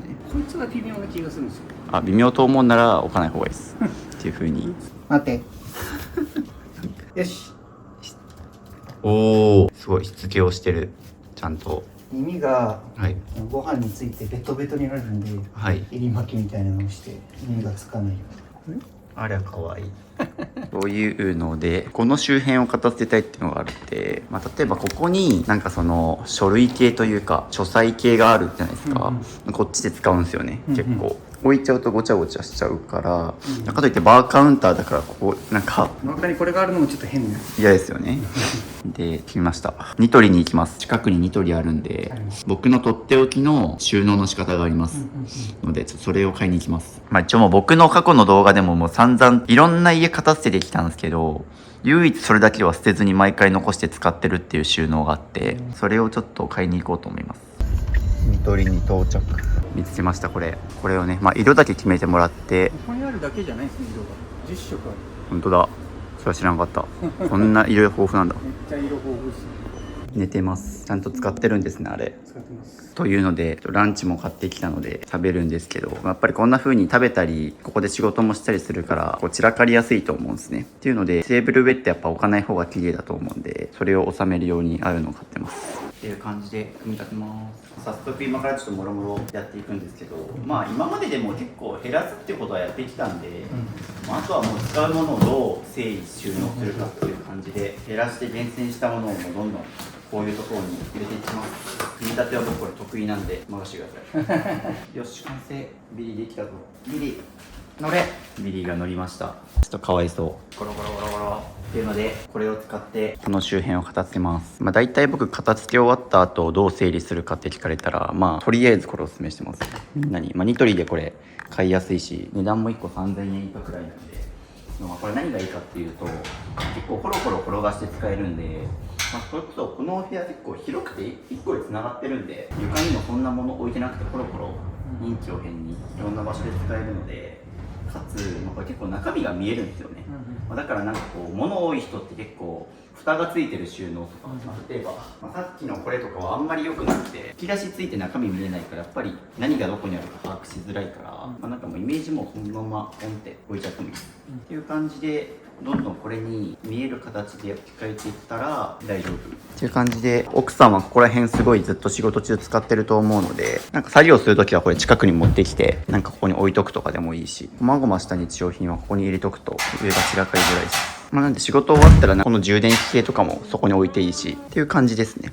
で、ここら辺のこまごましたものもいらないものは減らしてもらって、でちょうどこれサイズ測ってるんでここに入るんですよ。カウンターテーブル下にですね、こんな感じ下にぴったし入るんで、ここに置いておけばここもごちゃごちゃしないと思います。でこれが奥さんの分の、最近使ってるこまごましたやつかな、とかはあそこに入れてもらえれば、結構ここにいる時間長いですよね、割と仕事もここでやるしご飯も食べるし、もうこまごましたやつはこっちに入れましょうかね。なんか使用頻度が高いものは上、低い書類系は下にするとか、使いやすいように分類してもらうといいと思います。というのでもろもろここ片付けてもらってここに置きました。そっちでも使うことが多いんで生活動線的にこの入り口周辺に固めてっていうので、仕事でよく使うなんか印鑑系とか、あとこまごまとした文房具は2段目、メルカリで使う資材系は下みたいな感じで、リビング近くのここに固めてます。でもここら辺は一切置かないと。おー、バーカウンターっぽくなったっていうので、ここら辺は更地になりましたというので、使わない焼肉プレート、だいたいこういうホームパーティーで使う系のやつはだいたい使わない運命になるっていう。で仕事が終わった後とかは多分ここ、ご飯食べたりするモードになると思うんで、その時は、これとかをここにこんな風に入れとけば、基本この辺りはごちゃつかないかなという感じで、基本はなので、ティッシュとこれだけ置いといて、仕事する時はパソコンを置いてとか、仕事で使うこまごまとしたやつはここに置いとけばこんな感じで、ここも綺麗に、そうですね、この辺り周辺綺麗に片付くと思います。で仕事の時だけはこうコロコロって引っ張り出して、そっちでもいいし、っていう意味でもこういうキャスターがあると、臨機応変に使えるんで、仕事の時はここで持ってきてもらってとかやれば、この上は散らかりづらくなると思います。はい、という感じで本はここで、普段使う細々とした、ペンとかガジェット、ケーブルとか、あと書類系一部、ここから引っ張って使うと、めっちゃ使いやすいと思います。手元にあるんで。で、ここはちょっとあんま置き場所ないんで、もう基本パソコンですね、置くだけ、パソコンとディスプレイだけっていう風にしとけば、ここは綺麗にキープできるかなと思います。いいですね。はい、というので片付け終わったので、最後どうなったのか部屋のビフォーアフターを送っていきます。はい、っていうので今日片付けたのは、特に1階中心ですね。はい、もう普段使う1階を中心に片付けて、ここビリーが使うお部屋ですね。ここはめちゃくちゃそんな綺麗に減らしたって感じじゃないんですけど、例えばああいう細々としたさっき上に物が固まってたところはあんまり置かないようにして、あそこに全部固めたりとか、ここはね結構ワンちゃんがいっぱい汚すところなんで、こういうのありますが、ここを特に一番頑張ったかな。はい。2人がよく使う場所。ご飯も食べるし仕事もするしっていうので、はい、基本も置くのはティッシュと小物系だけで、奥さんがこれリモートワークをするときはこれを引っ張り出してもらってそっちで使うっていう感じにしてあります。カウンターテーブルも極力物を置かないようにっていうので、お菓子はもうこの箱にまとめて、そうですね、消化するやつ、直近ですぐ食べるやつはここに置いて、そうですね、あとここももうナイフと最低限の洗い物だけで、基本的に使うものはこんな感じで、ストックとか使用頻度低いものはこっちに入れて、で普段使う食器は全部ここにディスプレイしてるっていう感じです。で、あと特に減らしたのがこのパントリー部分ですね。初日片付け手伝った時も、もうとにかく食料品とか在庫の山、Amazon ブラックフライデーで買いまくるみたいなのが癖だったから、ここはもうね、随時ティッシュとかも含めてもう最低限しか買わない、なくなる前に買うっていう、買い込みすぎないっていうので、ここもだいぶもう少しずつ減ってってるんで、ここも綺麗になりましたね。あとはここのバーカウンター、ブドン、ちなみにこれ売ることになりました。これはもう使う場所がなくなったんで、ミニマリスト御用達のアラジンですが、これ売りますというので、はい、もう最初物がいっぱいだったこのバーカウンターもすごいおしゃれな空間になりました。こうやってお客さん来た時はこうやってお酒を出してもらったりとか、ここで結構ね、趣味の音楽とかここでレコードをかけてとか DJ プレイもできますと。で、そうですね、ここから見てもスッキリっていうので、同じくこのキャスターでも全部ここにまとめました。はい、っていうので片付け終わってリビングはこんな風に床が広い。リビングも走り回れるね。走り回れる。前の家とか本当にどこ見ても段ボールみたいな感じだったんで、ここだけミニマリスト感はい、っていう感じでお片付けお疲れ様でした。ありがとうございました。っていうので、減らしてみての感想とか、逆にちょっとこういうのは買いすぎてたなとか、捨ててみての反省点とか聞こうと思うんですけど、お二人はミニマリストに憧れて減らしたっていうよりも、そもそも人生で一度も片付けをやってこなかったみたいな話。貯めてみたいな。特に印象的だったのは、一番最初前の家の時に高校時代の受験の赤本があったりとか、もう結構学生時代から含めても全部引っ越すたびに全部のものを持ってってるみたいな、捨てずに全てを持っていくみたいな。そうですねっていうところから、今回も結婚もされて、で新しいマイホームに来てっていうタイミングで、このタイミングほど捨てるチャンスはないっていうのでめっちゃ減らしたと思うんですけど、もうズバリ減らしてみての感想をちょっとお伺いしたいです。雑念がはいとか、特にそうですね、奥さんの方とかも細々としたものこれいらないんじゃないっていうふうに見直す癖はつきましたよね。捨てるのにハードルが少し低くなる、少しでだいぶ、捨てるかみたいな、前は捨てるのみたいなみたいな感じですごいストレスだったのが、そうでもなくなって捨てるのも結構メリットあるなみたいな感じに思ってきたんで、さっきの買ったばかりやけどこれはやっぱ使わんなみたいなのは捨てるかっていう感じになったから、ああいう収納系ってつい便利だからって買って、で、買ったばっかだからっていうのでみんな捨てずに使おうとするんですけど、もう使ってみて合わないなと思ったらすぐ捨てれるようになったっていうのは確かに大きな変化ですね。捨てることにもメリットがあるのに気づけたっていう点でいうと、まさにミニマリストの生き方っていうのはそういう増やすよりも減らすことのメリットに重きを置いて生活してるみたいなとこあると思うんですけど、他に捨ててみて気づいたメリットとかあります？洋服が選びやすくなった時短ですね。そうですね、服は特に最初めっちゃ減らして、特にさっきの2人のクローゼットめっちゃいいですよね。右がカズマさんで奥が奥さんみたいな